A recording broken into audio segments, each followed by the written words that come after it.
ये एक ऐसी समंड क्रीचर थी जिसे पूरी दुनिया तुच्छ समझती थी, लेकिन जिस पल मैंने उसे समन किया, उसी पल मैं खुशी से पागल होकर उसे अपनी बाहों में कसकर पकड़ लिया। ये देखकर मेरे क्लासमेट्स मेरा मजाक उड़ाने लगे और मुझे जीनियस कहकर चिढ़ाने लगे। यहां तक कि मेरे होमरूम टीचर, जिसने मुझसे बहुत उम्मीदें लगा रखी थीं, मुझ पर चिल्लाने लगा कि मैं उसकी दी हुई शिक्षा के साथ विश्वासघात कर रहा हूं। ये सब देखकर मैंने बस हल्की सी मुस्कान दी और कुछ नहीं कहा। इसके बजाय मैंने अपनी सारी चीजें बेच दी ताकि 50 किलोग्राम लीन मॉन्स्टर मीट खरीद सकूं, क्योंकि मुझे इस छोटे से काले कुत्ते की छिपी हुई टैलेंट को एक्टिवेट करना था। उसी समय मैंने उसके सिर को सहलाया और अचानक कॉन्ट्रैक्ट की एक नोटिफिकेशन मेरे दिमाग में गूंज उठी। लॉयल्टी लेवल, कभी धोखा नहीं देगा, वाइटल लिंक स्थापित करें।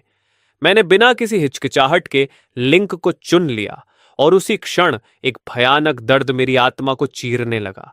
मैं जमीन पर गिर पड़ा और दर्द से चीखने लगा।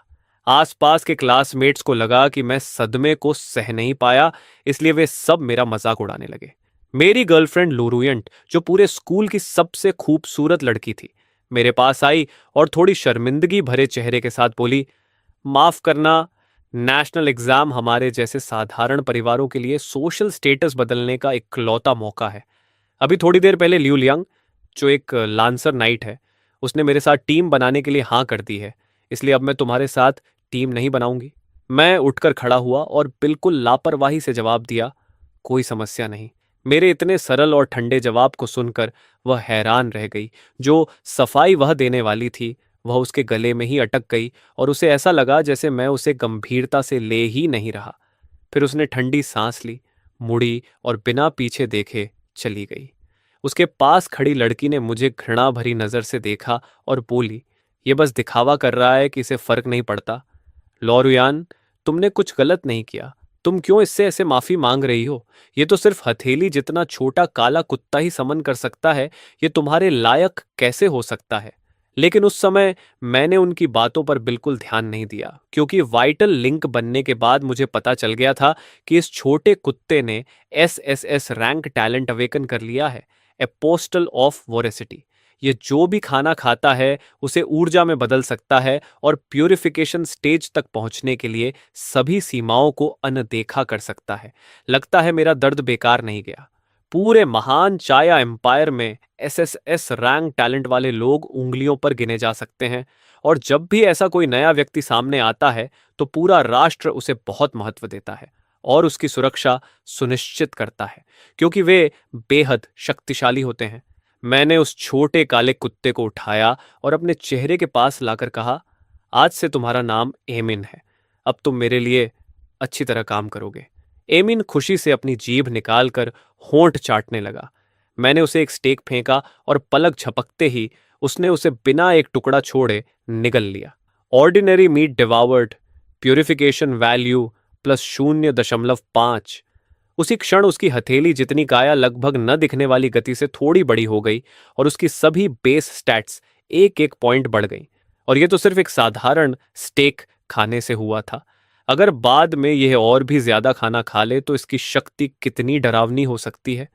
ये सोचकर मेरा दिल तेजी से धड़कने लगा। और जो बात मुझे और भी ज्यादा चौंकाने वाली लगी वह यह थी कि मेरी अपनी ताकत भी थोड़ी बढ़ गई थी। लगता है मेरी स्पेशल एबिलिटी मेरी समंड क्रिएचर द्वारा प्राप्त ऊर्जा का एक हिस्सा मुझे भी ट्रांसफर कर सकती है। इसलिए मैंने तुरंत 6000 से ज्यादा खर्च करके 50 किलोग्राम म्यूटेंट लीन मीट खरीद लिया। एक साधारण विचार से मैंने एमिन को फिर से बुला लिया। सामने रखे गहरे लाल म्यूटेंट मीट को देखकर एमीन के अंदर से उसे खाने की तीव्र इच्छा उठी। उसने तुरंत अपना मुंह खोला और मांस को फाड़ फाड़ कर निगलने लगा।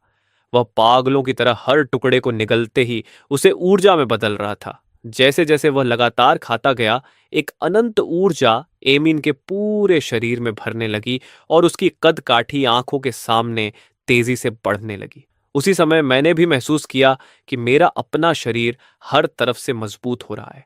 आधे घंटे बाद एमीन की ऊंचाई 2 मीटर से भी ज्यादा हो चुकी थी और मेरी सभी स्टैट्स 10 पॉइंट्स बढ़ चुकी थीं। यहां तक कि दूसरी क्लासेस के लोगों से तुलना करें तो भी यह असाधारण था। जिस तरह एमिन मजबूत हो रहा था वह लगभग चीटिंग जैसा था और इससे मैं जल्दी ही दूसरों से पीछे रहने का अंतर मिटा सकता था। यह सोचकर मैंने बिना हिचकिचाए सिस्टम की इवोल्यूशन ऑप्शन पर क्लिक कर दिया। जैसे ही मैंने कंफर्म किया, एमीन के अंदर गहराई में छिपा टेरिफाइंग टैलेंट सोर्स कंपन करने लगा और अचानक एक अजीब काली प्यूरिफाइंग फोर्स फूट पड़ी। उसकी सेल्स तेजी से विभाजित होने लगीं, जीन्स फिर से व्यवस्थित हुए और उसकी लाइफ एक नए स्तर पर पहुंच गई। Congratulations, your summoned creature Ming has obtained the skill Rend. Congratulations, your summoned creature Ming has awakened a new talent, Gigantism. इससे उसका आकार बढ़ता है, स्ट्रेंथ और डिफेंस 300% बढ़ जाते हैं, लेकिन स्पीड 50% कम हो जाती है। इस इवोल्यूशन के बाद एमीन की सभी स्टैट्स 50 पॉइंट से ऊपर पहुंच गईं, जबकि वह अभी भी लेवल 1 पर था। यहाँ तक कि हाई लेवल समन्ड क्रीचर्स भी उससे मुकाबला नहीं कर सकते थे। समन्ड क्रीचर्स को 4 श्रेणियों में बांटा जाता है: डी, इंटरमीडिएट, हाई और सुपरियर। उनका मूल्यांकन टैलेंट के आधार पर किया जाता है और एसएस सबसे ऊंचा स्तर माना जाता है, लेकिन अभी तक एसएस रैंक टैलेंट वाली क्रिएचर कभी सामने नहीं आई थी। इसके बाद मैं एमीन को घर ले आया और सो गया, क्योंकि मैं देखना चाहता था कि कल नेशनल एग्जाम में किस तरह के लोग सामने आएंगे।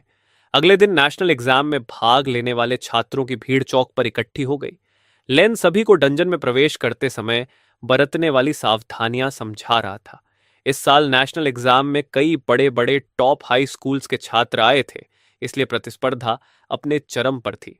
ल्यूलियंग, जो शुरू में बहुत आत्मविश्वासी था, अब थोड़ा घबराया हुआ लग रहा था। तभी किसी ने कहा, चनलिन, क्या तुम सच में अंदर जाने वाले हो? बेहतर है अभी हार मान लो, वरना खुद को बेइज्जत करोगे।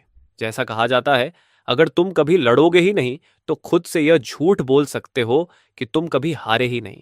ये बोलने वाला वाई चाओ था और उसके साथ वही लॉरवांड भी थी, जो मैज रोब पहने अपनी खूबसूरत काया को और भी आकर्षक बना रही थी। साफ था कि वे दोनों एक ही टीम में थे।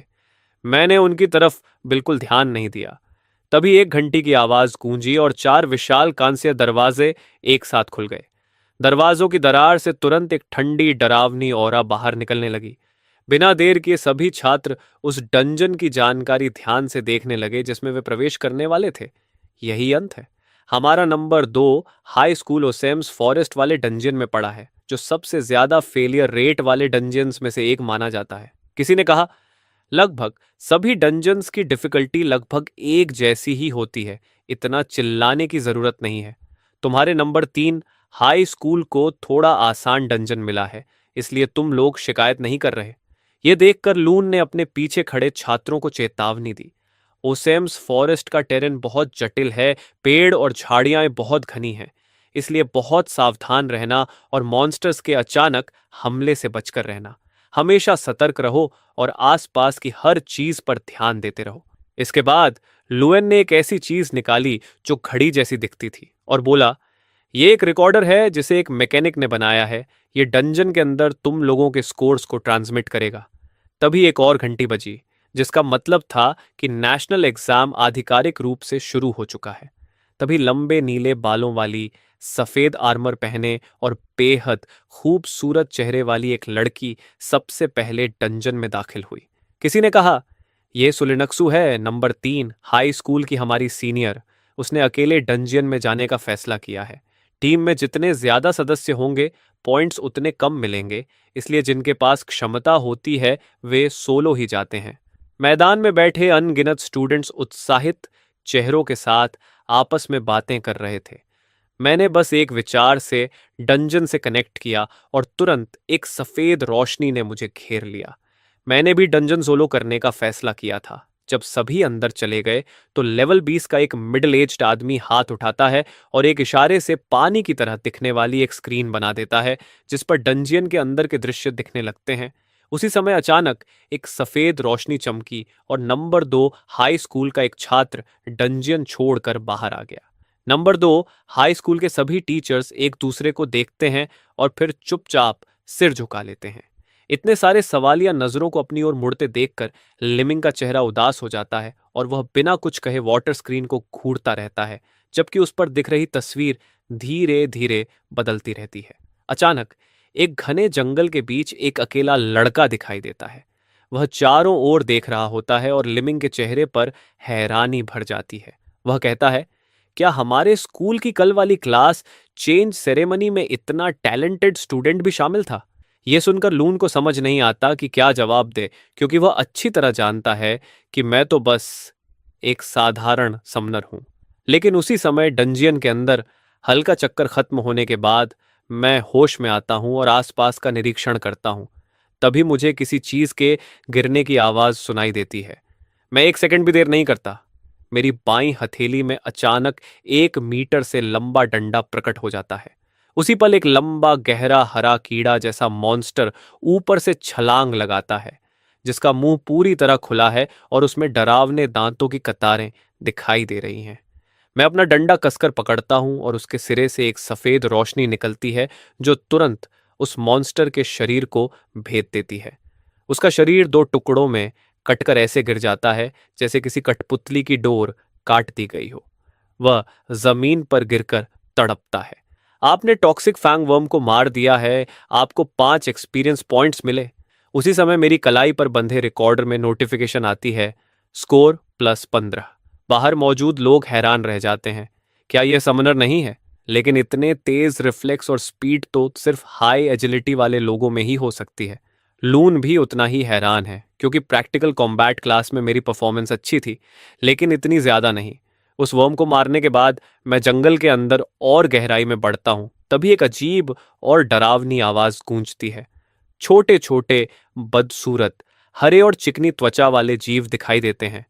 मैं तुरंत पहचान जाता हूं, ये गोबलिन है। किताबों के अनुसार ये बेहद क्रूर होते हैं, बहुत तेजी से प्रजनन करते हैं और अगर खाना कम हो जाए तो एक दूसरे को भी खा जाते हैं। मैं अंदाजा लगाता हूं कि यहाँ लगभग 50 या 60 गोबलिन हैं। अगर ये सब एक साथ मुझ पर हमला कर दें तो मेरे बचने की संभावना लगभग नहीं के बराबर है। इसलिए मैं तुरंत अपने दिमाग से एमिन को बुलाता हूं। उसी पल एक सफेद रोशनी चमकती है और एक लंबी ताकतवर भेड़िए जैसी गर्जना पूरे जंगल में गूंज उठती है। एमिन की ठंडी आंखें गॉबलिन्स की उस भीड़ को घूरती हैं जो अपने नुकीले दांत दिखाते हुए उसकी ओर दौड़ रही है। वह तोप के गोले की तरह आगे बढ़ता है और पहले गोबलिन की खोपड़ी टकराते ही फट जाती है। उसका शरीर जोर से पीछे जा गिरता है और बाकी गोबलिन्स चिल्लाते हुए अपने हथियार उठाकर हमला करते हैं। एक नुकीली हड्डी एमिन की पीठ पर लगती है, लेकिन जोरदार आवाज के साथ टूट जाती है। एमिन अपना पंजा घुमाता है और एक गॉबलिन का सिर चकनाचूर हो जाता है। वह बिल्कुल रक्षा की परवाह किए बिना ऐसे पागलों की तरह लड़ता है जैसे पूरे युद्ध क्षेत्र में अकेला वही हो। सीमित बुद्धि वाले गोबलिन भी उसके अंदर की डरावनी शक्ति महसूस कर लेते हैं और अचानक डरकर चारों तरफ भागने लगते हैं। मैं ठंडे स्वर में कहता हूं, अब जब तुम सामने आ ही गए हो तो भागने का मौका नहीं मिलेगा।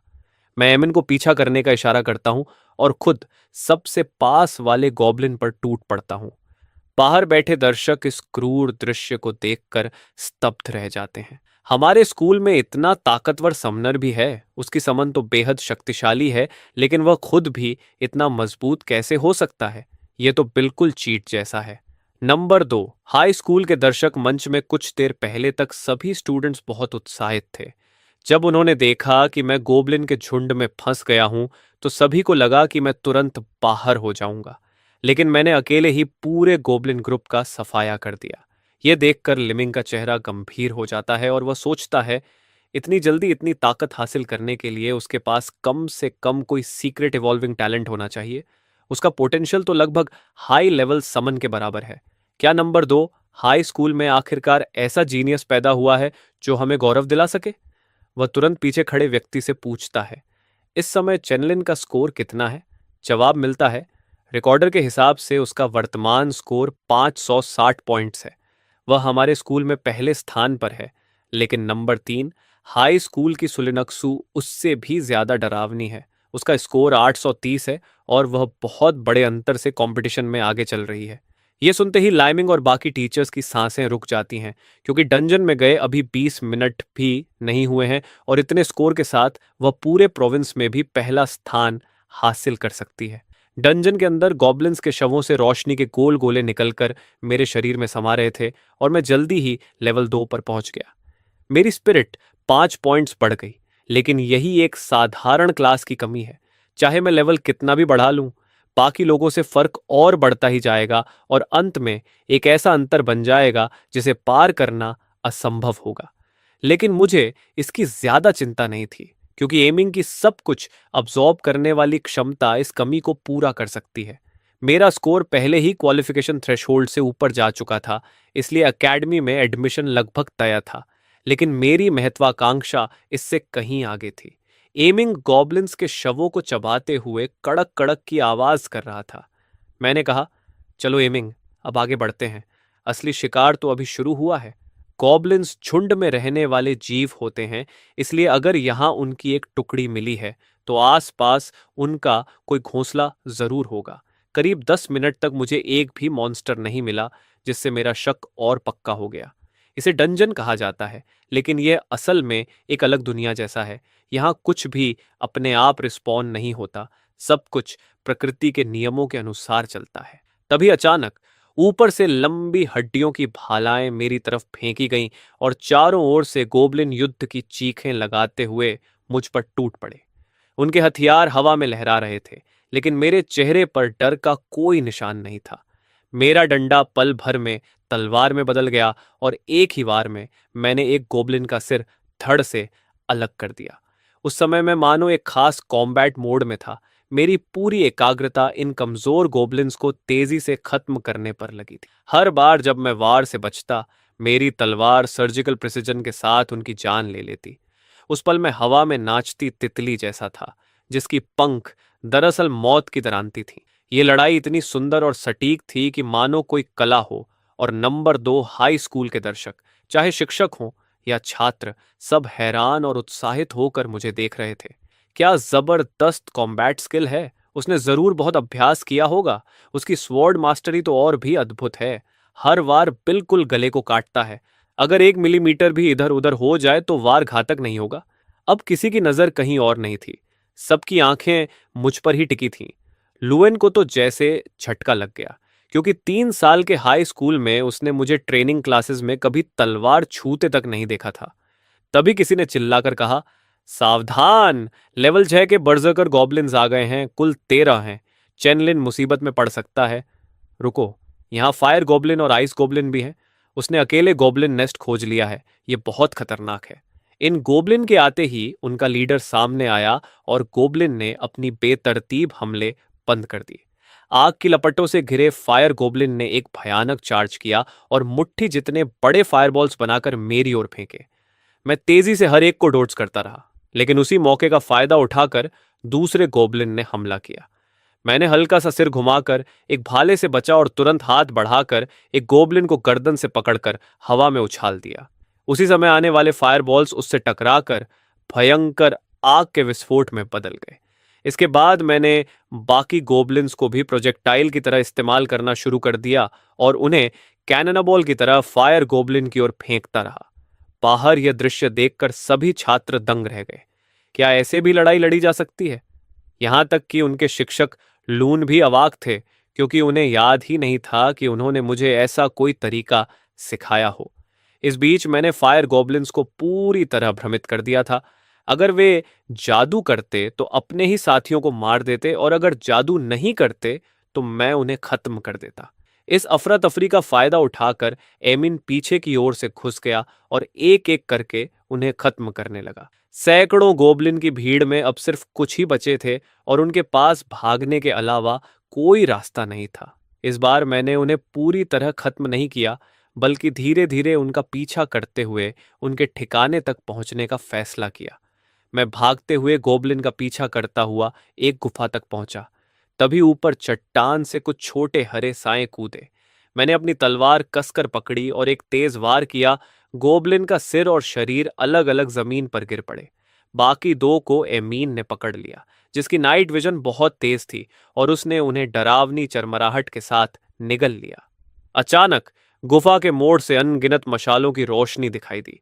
मेरा चेहरा गंभीर हो गया और मैं तुरंत पीछे हट गया। दीवारों पर भयानक आकृतियों की भीड़ रेंग रही थी। मैंने जोर से एमिन को पुकारा। उसी पल उसका शरीर डरावनी गति से बढ़ने लगा। टैलेंट एक्टिवेट हो चुका था। वह अचानक आगे झपटा और गॉब्लिन्स को हवा में उछालते हुए चारों ओर बिखेर दिया। उसकी विशाल टांगों के नीचे गॉब्लिन्स कुचलने लगे और उनके शरीर दबाव से फटकर खून के गूदे में बदल गए। तभी एक भयानक और गूंजता हुआ गर्जन सुनाई दिया। घने भर से ढकी गर्दन, उभरी हुई मांसपेशियां और छोटे मकान जितना विशाल शरीर लिए एक डरावना मॉन्स्टर धीरे धीरे अंधेरे से बाहर आया और एमिंग को घूरने लगा। मेरा चेहरा तुरंत गंभीर हो गया। वह एक ट्रोल था। वह पूरी ताकत से दौड़ता हुआ आया और हर कदम पर गुफा कांपने लगी। एमिन ने बिना जरा भी डरे सीधे उस पर हमला कर दिया। उसके तेज पंजों पर काली रोशनी चमक रही थी और पहला वार ट्रोल के शरीर पर पड़ा, जिससे 4 गहरे लेकिन ज्यादा गहरे नहीं घाव बन गए। दर्द से ट्रोल और भी उग्र हो गया। उसकी 1-1 मीटर चौड़ी दोनों हथेलियों ने एमिन को पकड़ लिया और उसने जोरदार हेडबट मारा। एमिंग चारों पैरों समेत जमीन पर जा गिरा। उसके मुंह से खून बहने लगा और वह दर्द से कुर्राया। एमी को मुश्किल में देखकर मैंने तुरंत अपनी क्लास स्किल रीइंफोर्समेंट इस्तेमाल की, जिससे उसकी बेस स्टैट्स में 20% की बढ़ोतरी हो गई। सफेद रोशनी की पतली किरणें ईमिंग के शरीर पर चमकने लगीं। अगले ही पल एमिन ने ट्रोल को पलटकर जमीन पर गिरा दिया और अपने दांतों से उसका एक बड़ा मांस का टुकड़ा नोच लिया। खून से लाल आंखों वाला ट्रोल भी अपनी स्किल ब्लड थर्स्ट एक्टिवेट कर देता है और दोनों एक दूसरे में उलझकर पागलों की तरह लड़ने लगते हैं। उसी समय मैं लगातार एनहांसमेंट स्पेल डालता रहता हूं और साथ ही रिकवरी स्पेल भी इस्तेमाल करता हूं। उनकी इस भयंकर लड़ाई की आवाज सैकड़ों मीटर दूर तक गूंजने लगती है। जिन छात्रों ने वह आवाज सुनी वे सभी हैरान रह गए। दफन हड्डियों के जंगल के बॉस कम से कम लेवल 12 के होते हैं। आखिर कौन सा पागल है जो उससे लड़ने चला गया? तभी आवाज से खींचकर 3 लोगों की एक टीम वहां पहुंची। उन्हें लगा था कि वे थोड़ी मदद कर देंगे और साथ ही कुछ लूट का हिस्सा भी मिल जाएगा। लेकिन जब वे वहां पहुंचे तो दंग रह गए, क्योंकि बॉस से लड़ने वाली कोई टीम नहीं थी। वहां सिर्फ मैं अकेला था। उसी पल मैंने अपनी तलवार से अंतिम वार किया और ट्रोल के सिर के ऊपर की लाइफ बार 1 से सीधे 0 पर आ गई। पूरे समय आसपास मौजूद किसी भी छात्र की हिम्मत नहीं हुई कि बीच में दखल दे सके। लियम और लियोयान भी वहीं थे और दोनों ही हैरानी से यह दृश्य देख रहे थे। यह छोटा सा लड़का एक ही दिन में इतना बदल कैसे गया? तभी 4 लोगों का एक और समूह पास आया। वह एलीट क्लास का जॉय था। उसने मुस्कुराते हुए कहा, मुझे उम्मीद नहीं थी कि हमारे स्कूल में तुम्हारे जैसा भी कोई होगा। तुम्हारा समन काफी बुरी तरह घायल लग रहा है। क्या तुम्हें उसे ठीक करने में मदद चाहिए? हमारी टीम में एक सेंट प्रीस्ट है जिसकी हीलिंग एबिलिटी बहुत जबरदस्त है। उसने अपनी बात पूरी ही की थी कि उसके पीछे खड़ी खूबसूरत लड़की ने उसे एक जोरदार लात मार दी। मैंने मुस्कुराकर उनकी ओर देखा और कहा, नहीं धन्यवाद, सब ठीक है। यह सुनकर वे लोग जाने के लिए मुड़ गए, लेकिन जाते जाते उनकी नजर मेरे हाथ पर दिख रहे स्कोर पर पड़ गई। 5320। जाओए के मुंह से लगभग गाली निकल ही गई थी। उसी समय लियुआंट लाल चेहरा लिए मेरी ओर बढ़ी। जैसे ही वह मेरे सामने पहुंची, एमिंग की खून जैसी लाल आंखों ने उसे ठंडे तरीके से घूर लिया। लियुआंट को तुरंत ऐसा लगा जैसे वह हड्डियों तक जम गई हो। उसके पैर उसका साथ नहीं दे रहे थे और उसका दिमाग पूरी तरह उलझ गया था। मैंने उसकी तरफ एक बार भी मुड़कर नहीं देखा, क्योंकि मुझे डर था कि कहीं मैं फिर से उसकी नरमी के सामने हार न जाऊं। उसके बाद मैं वापस गुफा में चला गया और एमिंग को खुद को और मजबूत करने दिया। जब उसने सारे मॉन्स्टर्स को खा लिया तो उसे ऊर्जा के कोकून ने घेर लिया। लगता था कि यह एवोल्यूशन पिछली बार से कहीं ज्यादा बड़ी होने वाली है। मैं बस यही सोच रहा था कि बाहर निकलने के बाद उसकी कॉम्बैट पावर कितनी होगी। थोड़ी देर बाद तेज नुकीले पंजों की एक जोड़ी ने उस रोशनी के कोकून को फाड़ दिया और एमिंग बाहर निकल आया। उसका आकार और भी बड़ा हो चुका था। उसकी फर अब गहरे नीले रंग की हो गई थी, जो एक साथ शाही और ठंडी लग रही थी। उसे 2 नई स्किल्स भी मिल गईं, इंटिमिडेशन और फायर, और उसका टैलेंट भी एक लेवल ऊपर चला गया। यह पूरी तरह से एक नई रूपांतरण थी। परीक्षा खत्म होने में अब सिर्फ 1 घंटा बाकी था। मैं एमिंग की पीठ पर चढ़ गया और दूसरे मॉन्स्टर के ठिकानों को ढूंढने लगा। करीब 10 मिनट बाद एमिंग और मैं एक दूसरे बॉस के इलाके में पहुंचे। छायाओं का सम्राट, लेवल 15 का ट्विस्टेड ट्री किंग, बाहर से मुझे उसकी ओर बढ़ते देख लिमिंगजी अनायास ही भौहें चढ़ाने लगा, क्योंकि वह जानता था कि ट्विस्टेड ट्री किंग चाहे एचपी में हो या अटैक में ट्रोल से कहीं ज्यादा ताकतवर है, और मैं तो अभी सिर्फ लेवल 4 था। इतनी बड़ी ताकत के अंतर के बावजूद ऐसा कारनामा करना पूरे देश में बहुत ही दुर्लभ बात थी। डंजन के अंदर जैसे ही मैंने जमीन पर कदम रखा, लाल आंखों वाले पेड़ एक एक करके जागने लगे। उनके विशाल तने फट गए और उनमें चौड़ी दरारें खुल गईं। मैंने उन्हें जड़ से उखड़ते देखा और दर्जनों शाखाएं मेरी तरफ भेदने के लिए बढ़ीं, लेकिन मुझे जरा भी डर महसूस नहीं हुआ। मैं तुरंत आगे लपका और एक ही झटके में अपनी तलवार निकाल ली। पलक झपकते ही मैंने 5 वार किए। मेरी गति इतनी तेज थी कि पीछे परछाइयां बन रही थीं। सारी शाखाएं साफ कटकर जमीन पर गिर गईं।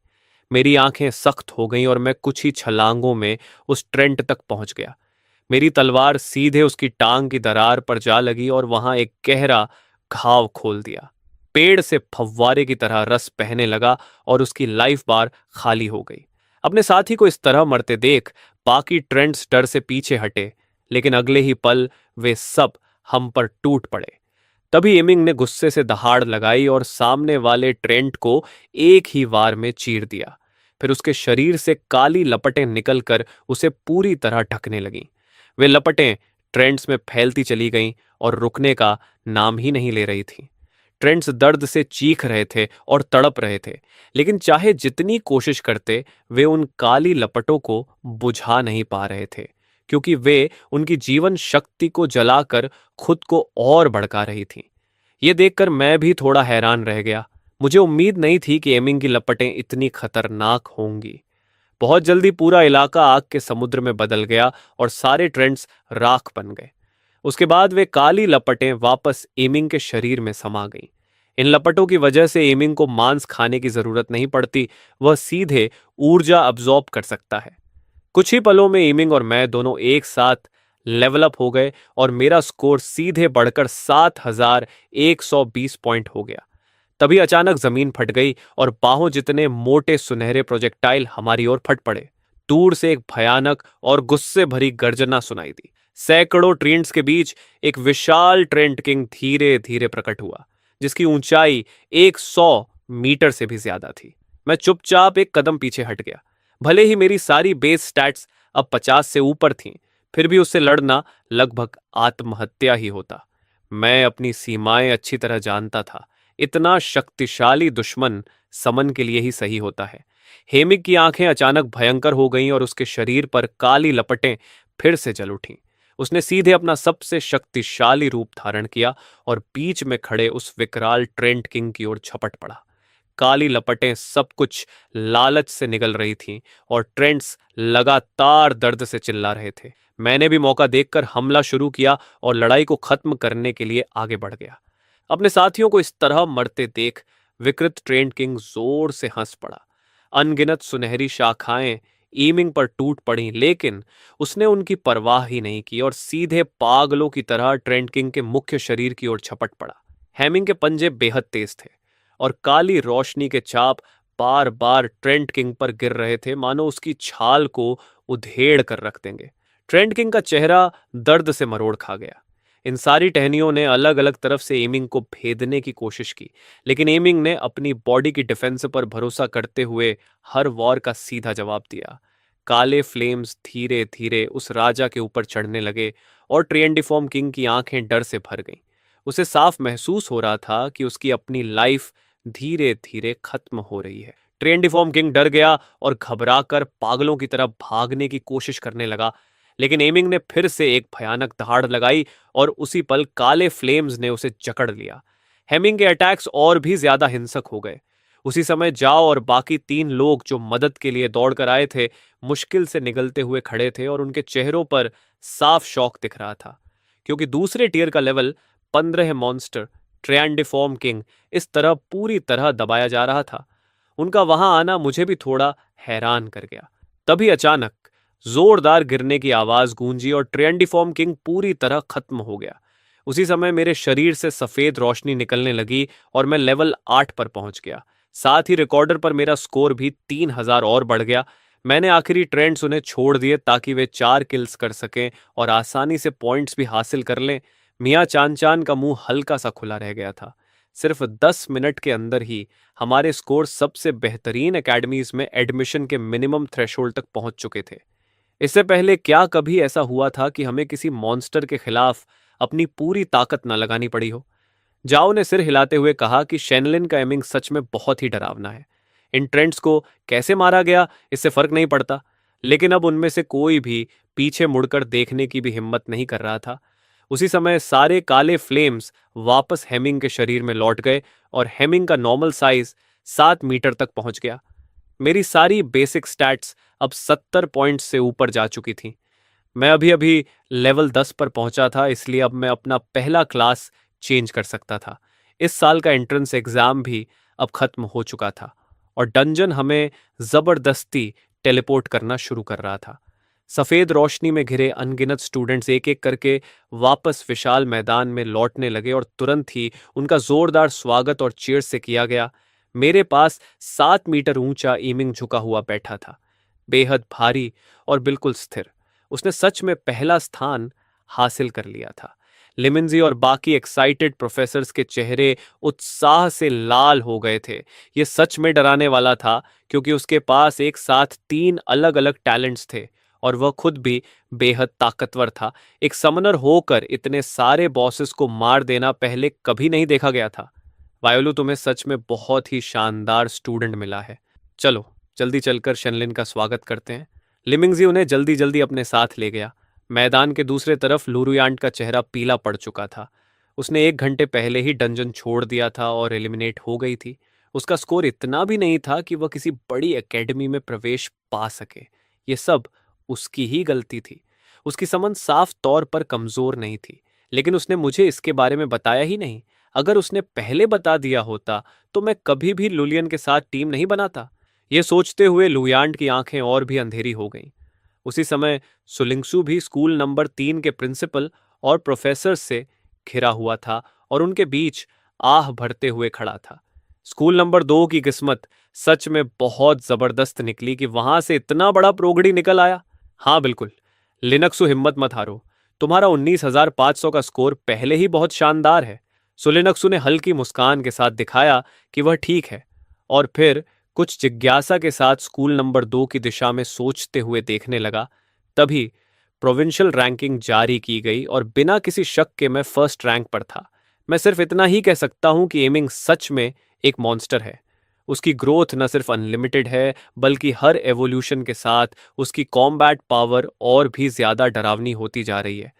अब तो मुझे अपनी अगली समन देखने का बेसब्री से इंतजार है। घर लौटकर मैंने यह खबर अपनी छोटी बहन और अपनी माँ को बताई, और साथ ही प्रोविंस में फर्स्ट आने का 1 मिलियन युएन का प्राइज भी सीधे मेरे अकाउंट में ट्रांसफर कर दिया गया।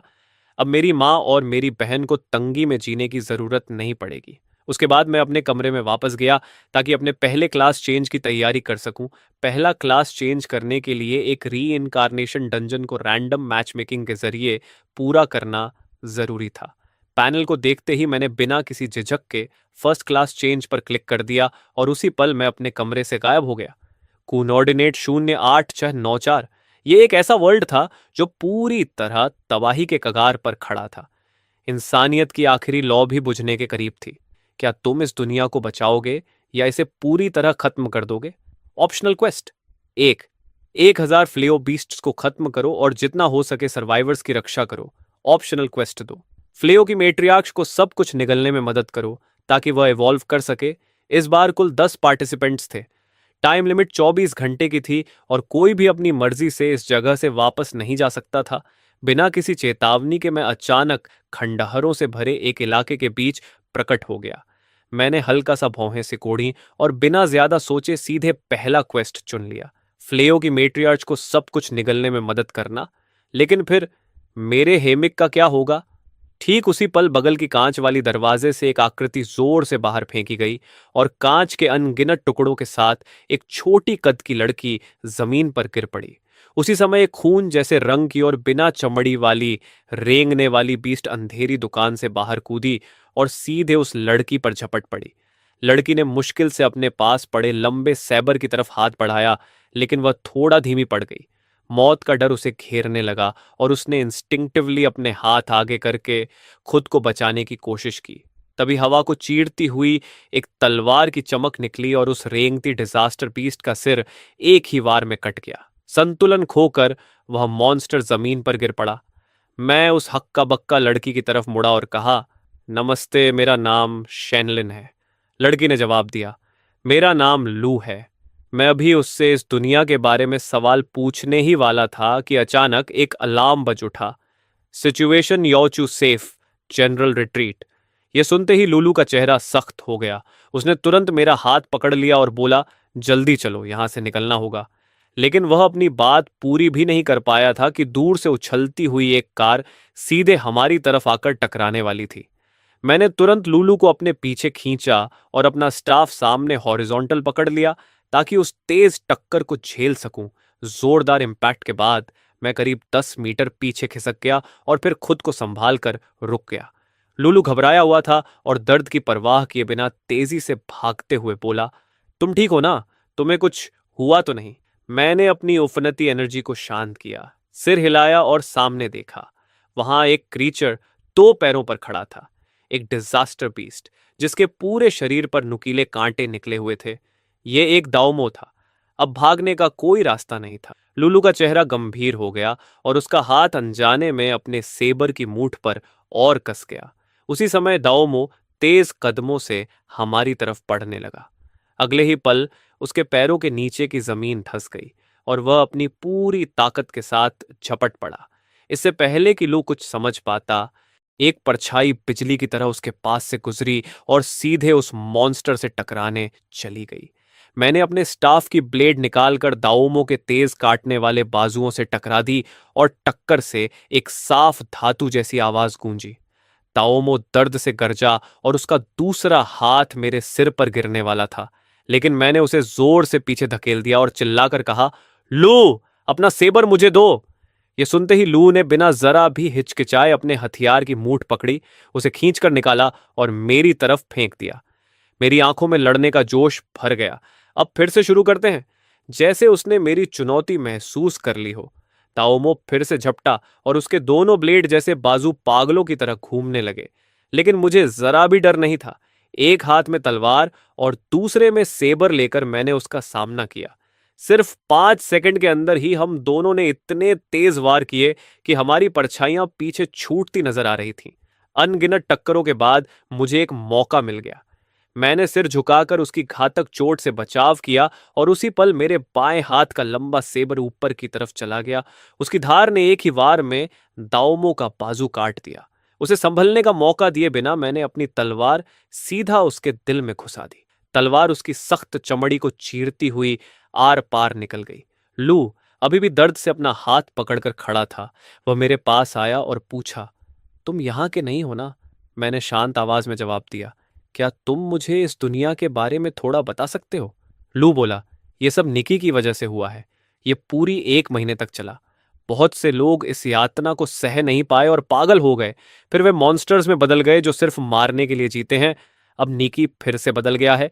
यह पहाड़ों और नदियों तक को बिगाड़ रहा है और इंसानियत को समझ नहीं आ रहा कि अब जिंदा कैसे रहा जाए। उसकी बात सुनकर मुझे इस दुनिया की हालत समझ आने लगी। तभी गली के मोड़ से करीब 10 लोग भागते हुए आए, जिनके चेहरे डर से बिगड़े हुए थे। च्याऊ, तुम अभी भी यहां क्या कर रहे हो? भागो, उनके आगे खड़ी लंबी औरत ने चिल्लाकर कहा। लेकिन उसके बोलते ही जमीन जोर से कांपने लगी, जैसे कोई बाढ़ हमारी तरफ आ रही हो। आसमान में दर्जनों फ्लेओ ड्रैगन्स उड़ते दिखे और चारों तरफ से दहाड़े सुनाई देने लगी। इमारतों की छतों पर डिजास्टर बीस्ट्स दिखाई देने लगे, जिनकी प्यासे आंखें हम पर टिक गई थीं। पल भर में उन्होंने हमें चारों तरफ से घेर लिया, जैसे एक दीवार बन गई हो। जैसे जैसे वे पास आते गए, सबके पैर भारी होने लगे और दिलों में निराशा भरने लगी। सब लोग घबराकर निगलने लगे। च्याऊ, मेरे पीछे ही रहना। ये कहकर लूलू ने मेरी तरफ देखा। वह समझ रही थी कि मैं किसी दूसरे सर्वाइवर ग्रुप से हूं, लेकिन मैंने इस पर ध्यान नहीं दिया और सीधे आगे बढ़ गया। रुक जाओ, तुम क्या कर रहे हो? हम गिरे हुए हैं। ये अकेले हीरो बनने का समय नहीं है। मेरे होठों पर हल्की मुस्कान आ गई और मैंने कहा, नहीं नहीं, असल में ये सब मेरे द्वारा गिरे हुए हैं।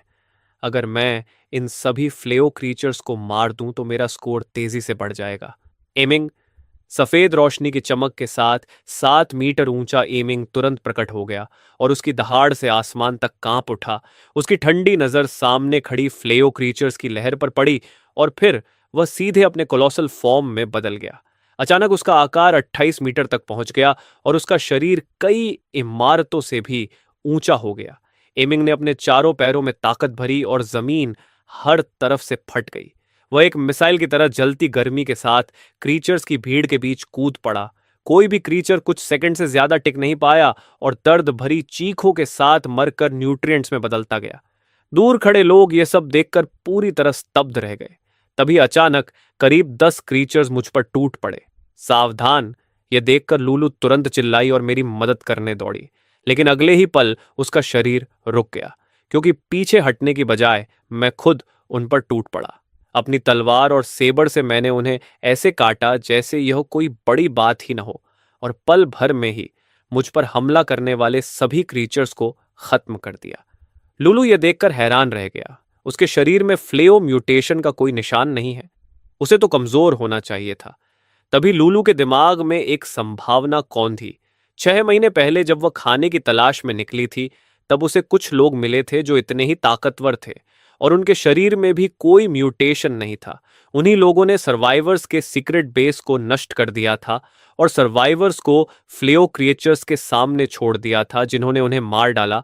और जब उन्होंने सर्वाइवर्स को भागने की कोशिश करते देखा तो सीधे उनके पैर तोड़ दिए। इंसानियत से बिल्कुल खाली मॉन्स्टर्स का एक झुंड।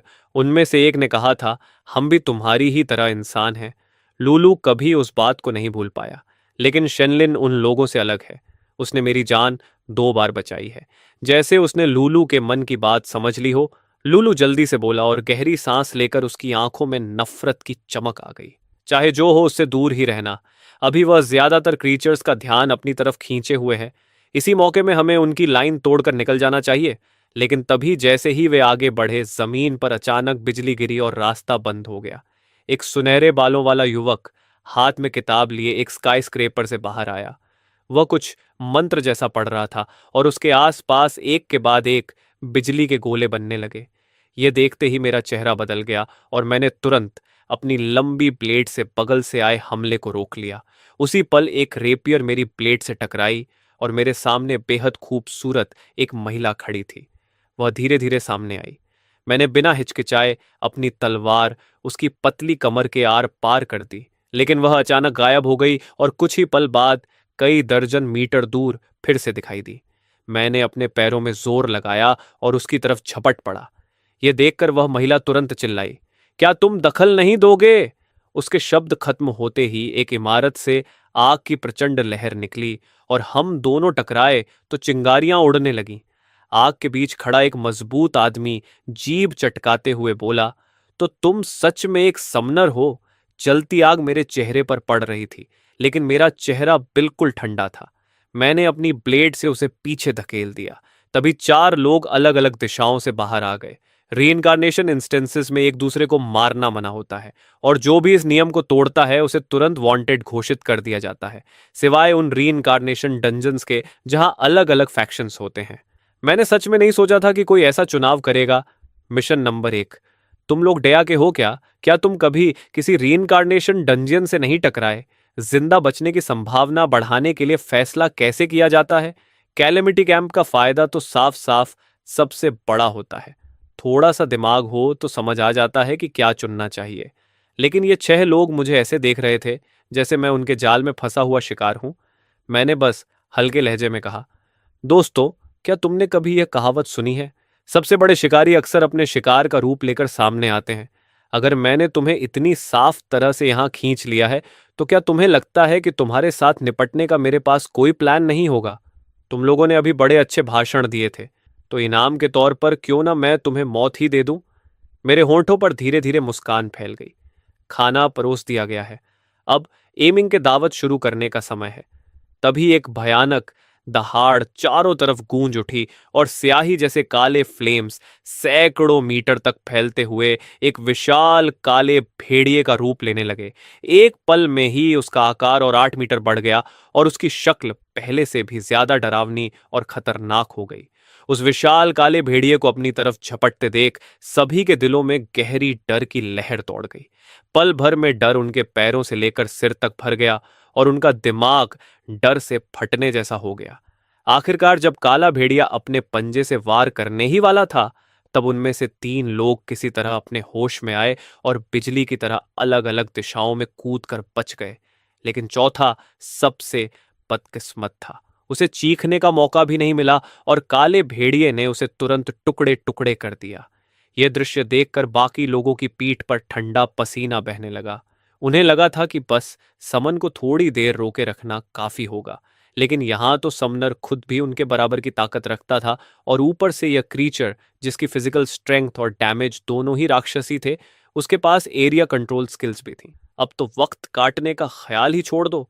अगर 3 मिनट से पहले खत्म न हुए तो वही चमत्कार होगा। यह देखकर काला भेड़िया सबसे पास वाले इंसान पर टूट पड़ा। सुनहरे बालों वाले युवक ने दांत भींचे और तेजी से कोई आर्कन मंत्र पढ़ने लगा। तुरंत ही तेज बिजली की लपटें आपस में लिपटकर आधा मीटर मोटी चेन्स में बदल गईं और उन्होंने काले भेड़िए के चारों पैर और धड़ को कसकर जकड़ लिया। जल्दी इसे मारो, मैं इसे सिर्फ 10 सेकंड रोक सकता हूं। लेकिन वह अपनी बात पूरी भी नहीं कर पाया था कि काले भेड़िए ने अपने दाहिने पंजे से जोर का झटका दिया और बिजली की चेन्स उसी पल टूटकर बिखर गईं। यह कैसे हो सकता है? ये तो मेरा एडवांस टैलेंट है। सुनहरे बालों वाला युवक पूरी तरह हैरान रह गया। मेरे स्ट्रेंथनिंग स्पेल के बाद हेमिंग की ताकत और भी बढ़ गई थी। यह देखकर अब कोई भी हिचकिचाने की हिम्मत नहीं कर पाया और सबने तुरंत अपने ट्रम्प कार्ड्स निकाल लिए। वह खूबसूरत औरत कई परछाइयों में बटकर अलग अलग दिशाओं से मेरी तरफ झपटी। तभी उसके सिर के ऊपर अचानक अनगिनत बर्फ की नुकीली स्टैलेक्टाइट्स बन गईं और बरसने लगीं, जिससे उसे पीछे हटना पड़ा। लंबी बर्फीले रंग के बालों वाली एक लड़की शांति से आगे बढ़ रही थी और उसके पैरों के पास जमीन धीरे धीरे फ्रॉस्ट से ढकती जा रही थी। जैसा कि उम्मीद थी, पास की कैलामिटी बीस्ट तुरंत बर्फ की मूर्तियों में बदल गई। उसे मैं संभालता हूं। आग की लपटों में घिरा मजबूत आदमी सीधे उसकी तरफ झपटा। बाकी तीनों ने एक साथ मुझ पर हमला कर दिया ताकि मुझे तुरंत खत्म कर सके। तभी एक जोरदार दहाड़ गूंजी और एक मोटा तगड़ा आदमी ढाल उठाए चिल्लाया, अरे बच्चों मेरी तरफ देखो, प्रोवोकेशन स्किल एक्टिवेट। उसी पल तीनों घूमकर उसी मोटे आदमी को घूरने लगे। उनकी आंखों में नफरत भर गई और अगले ही पल विशाल काला भेड़िया उनके पीछे प्रकट हो गया। उसके बाद उनकी किस्मत तय हो चुकी थी। तीनों आदमी पलक झपकते ही चार चार टुकड़ों में कट गए। तुरंत बाद एमिंग मुड़ा और पास की इमारत पर जोर से वार किया। ढेर सारे मलबे उड़कर उस औरत की तरफ गए। पत्थरों के टुकड़ों ने उसके कपड़े फाड़ दिए और उसकी त्वचा को चीर दिया। एमिंग ने एक पल में उसे पकड़ लिया और पंजा उठाकर जोर से पटका। फिर अंधेरी फ्लेम्स ने उसके पूरे शरीर को निगल लिया। दूसरी तरफ अचानक बर्फीला तूफान फट पड़ा और उसके रास्ते में जो भी आया, इमारत हो या इंसान, सब बर्फ की मूर्तियों में बदल गए। आग वाला मजबूत आदमी भी तुरंत बर्फ का टुकड़ा बन गया। 7 शिकारों में से अब सिर्फ एक बचा था। फिर सबकी नजरें हत्या के इरादे से सुनहरे बालों वाले युवक पर टिक गईं और उसका चेहरा सफेद पड़ गया। उसने बिजली की एक के बाद एक लहर छोड़ी और तुरंत भागने लगा। मैंने उसके सभी हमलों को कुछ कदमों में ही बचा लिया और अपनी लंबी ब्लेड के एक वार से उसका शरीर टुकड़ों में बिखर गया। मेरी आवाज गूंजी जब मैंने पूछा, क्या तुम लोग मदर कैलेमिटी बीस्ट के बारे में जानते हो? उसने सिर हिलाया। वह अनगिनत कैलेमिटी बीस्ट्स में से उभरी एक खास क्रिएचर है जिसने अपनी अलग चेतना विकसित कर ली है। हम उस मदर कैलेमिटी बीस्ट को मारने जा रहे हैं। मैंने सिर हिलाया। शायद सबसे ज्यादा स्कोर पाने के लिए उसे मारना ही पड़ेगा और यही इस दुनिया को थोड़ी सी उम्मीद देने का भी एकमात्र तरीका है। तभी सुलनक्सु हमारे पास आया और बोला, फिर मिल गए शेनलिन? धत्त। इससे पहले कि मैं कुछ कह पाता, मोटा आदमी उत्साह से बोला, कमाल है बड़े भाई, तो तुम ही वो मशहूर विंटर गार्डियन हो। कोई हैरानी नहीं कि तुम इतने ताकतवर हो। थोड़ी देर बात करने के बाद हम तीनों के बीच भरोसा और मजबूत हो गया। मुझे यह भी पता चला कि उस मोटे आदमी का नाम ल्यूक्सियन है। मैंने उन्हें मदर कैलेमिटी बीस्ट को मारने का अपना इरादा बताया और उन्होंने बिना जरा भी हिचकिचाए तुरंत मान लिया। हम तुरंत शहर के केंद्र की तरफ चल पड़े। कुछ देर बाद हम एक बड़े पुल के सामने पहुंचे। तभी अचानक कैलेमिटी बीस्ट्स की लाल आंखें एक एक करके चमकने लगीं और वे गुस्से में हम पर टूट पड़ीं। ईमिंग ने तुरंत इंटिमिडेशन वेव छोड़ी और फिर सड़क को ढक रही बीस्ट्स की भीड़ के बीच कूद पड़ा। काली फ्लेम्स चारों तरफ फट पड़ी, लेकिन मेरा चेहरा बिल्कुल शांत रहा। मदर बीस्ट ने हमें देख लिया है। सुलिनक्सु की आंखें अचानक बर्फीली नीली चमक से भर गईं और वह किसी शांत देवता जैसा लगने लगा। अगले ही पल उसके सिर के ऊपर तेज नुकीली बर्फ की स्टैलेक्टाइट्स प्रकट हो गईं। सुलिनक्सु की बस एक साधारण सी इच्छा के साथ ही उसके इरादे के मुताबिक सारे बर्फ के स्टैलेक्टाइट्स पीछे से हमारा रास्ता रोक रही बीस्ट की हॉर्ड की तरफ बिजली की तरह टूट पड़े। अनगिनत बीस्ट उनके आर पार छेद दिए गए और वे ऐसे गिरने लगीं जैसे बोलिंग पिन्स गिरती हैं। लेकिन बहुत जल्दी दूसरी बीस्ट्स भी उमड़ पड़ीं। पूरे शहर की क्रीचर्स चारों तरफ से हमारी तरफ आने लगीं। मुझे साफ महसूस होने लगा कि दबाव बढ़ रहा है। पूरे शहर में सैकड़ों हजार, शायद 1 मिलियन तक कैलामिटी बीस्ट्स थीं। अगर हम अपनी सारी ताकत भी लगा देते तब भी उन सबको मार पाना नामुमकिन था। तभी मैंने चिल्लाकर कहा, सांप का सिर काटना होगा। एमिंग जा और मदर कैलामिटी बीस्ट को मार दे। मेरी बात सुनते ही एमिंग तुरंत मुड़ा और पुल की तरफ बिजली की तरह दौड़ पड़ा। पुल के उस पार एक बेहद खतरनाक ऑरा महसूस हो रही थी। वही मदर कैलामिटी बीस्ट थी। जैसे ही एमिंग पुल के दूसरे किनारे पर पहुंचा, धुंध के अंदर से अचानक 10 मीटर से भी लंबा एक गहरा लाल टेंटिकल बाहर निकला और पूरी ताकत से उस पर वार कर दिया। एमिंग कई इमारतों को तोड़ता हुआ उछलकर दूर जा गिरा। एक के बाद एक बिल्डिंग ढाती चली गई और वह लगभग 20 मीटर दूर जाकर रुका। एमिंग ने गुस्से से दहाड़ मारी और धूल का बादल छितरा गया। वह कंक्रीट के मलबे और फटे हुए लाशों के बीच से उठ खड़ा हुआ। उसकी नजर बर्फ जैसी ठंडी थी। उसकी खड़ी पुतलियां सामने खड़ी मदर कैलेमिटी बीस्ट को घूर रही थीं। वह एक विशाल आई बॉल थी जो 60 मीटर से भी बड़ी थी और उसकी अनगिनत दूसरी प्यूपिल्स भी ईमिंग पर टिकी हुई थीं। ईमिंग की काली लपटें फिर से उग्र होकर भड़क उठीं। उसने बिना एक पल गंवाए हमला शुरू कर दिया और उसका शरीर बिजली की तरह आगे बढ़ा। उसकी भयानक चार्ज की ताकत से आसपास की टूटी इमारतें तक कांप उठीं। उसी पल उस विशाल आई बॉल की सारी प्यूपिल्स एक साथ सिकुड़ गईं और 15 गहरे लाल टेंटिकल्स एमिंग की ओर टूट पड़े। एमिंग जितना हो सके उतना उन्हें डोड़ कर रहा था और जब बचना नामुमकिन होता तो उसकी तेज पंजों पर काली रोशनी लिपट जाती और वह पूरी ताकत से वार करता, लेकिन टकराने की आवाज ऐसे आती जैसे लोहे से लोहा टकरा रहा हो। अचानक एक टेंटेकल ने उसे जोर से मारकर दूर फेंक दिया और जो दूरी उसने इतनी मुश्किल से तय की थी वह फिर से बढ़ गई। अब तक एमिंग हमेशा अपनी ब्रूट स्ट्रेंथ पर ही निर्भर रहा था। उसकी जबरदस्त ताकत और डिफेंस के कारण वह क्लोज कॉम्बैट में पूरी तरह हावी रहता था, लेकिन अब इस जायंट आई के टेंटलस के सामने वह पूरी तरह बेबस हो गया था। गुस्से भरी दहाड़ के साथ उसकी काली लपटें पूरी ताकत से भड़क उठीं। एक पल में भयानक गर्मी चारों तरफ फैल गई। एमिंग अपनी पूरी शक्ति छोड़ रहा था और उसका माना बेहद तेजी से जल रहा था। उसने इस लड़ाई को लाइफ और डेथ बैटल बना दिया था। इधर मेरा चेहरा भी गंभीर हो गया, क्योंकि एमिंग के साथ अपने स्पिरिचुअल लिंक के जरिए मैं उसकी लाइफ फोर्स को धीरे धीरे गिरते हुए महसूस कर रहा था। तभी अचानक सुलिंगसू की आंखें खुलीं और उनमें क्रिस्टल जैसी चमक उभर आई। ग्लेशियल अनाइहिलेशन। एक पल में हवा की सारी नमी गायब हो गई और अनगिनत कैलामिटी बीस्ट्स बर्फ के क्रिस्टल्स में बदल गईं। उनके टुकड़े हर तरफ बिखर गए। इस मौके का फायदा उठाते हुए मैंने तुरंत फैसला लिया, चलो सी ऑफ कैलेमिटीज को ढूंढते हैं। एमिंग को अभी इवॉल्व कराना ही हमारी आखिरी उम्मीद है। थोड़ी देर बाद हम तीनों शहर के सेंटर में पहुंच गए। हमारे सामने एक भयानक गर्जना गूंजी और बिना हिचकिचाए हम तीनों दौड़ पड़े। जल्द ही हमें एमिंग दिखाई दिया। वह बुरी तरह घायल था और लगभग मरने की हालत में था, लेकिन उसके पंजे अब भी जमीन में गड़े हुए थे।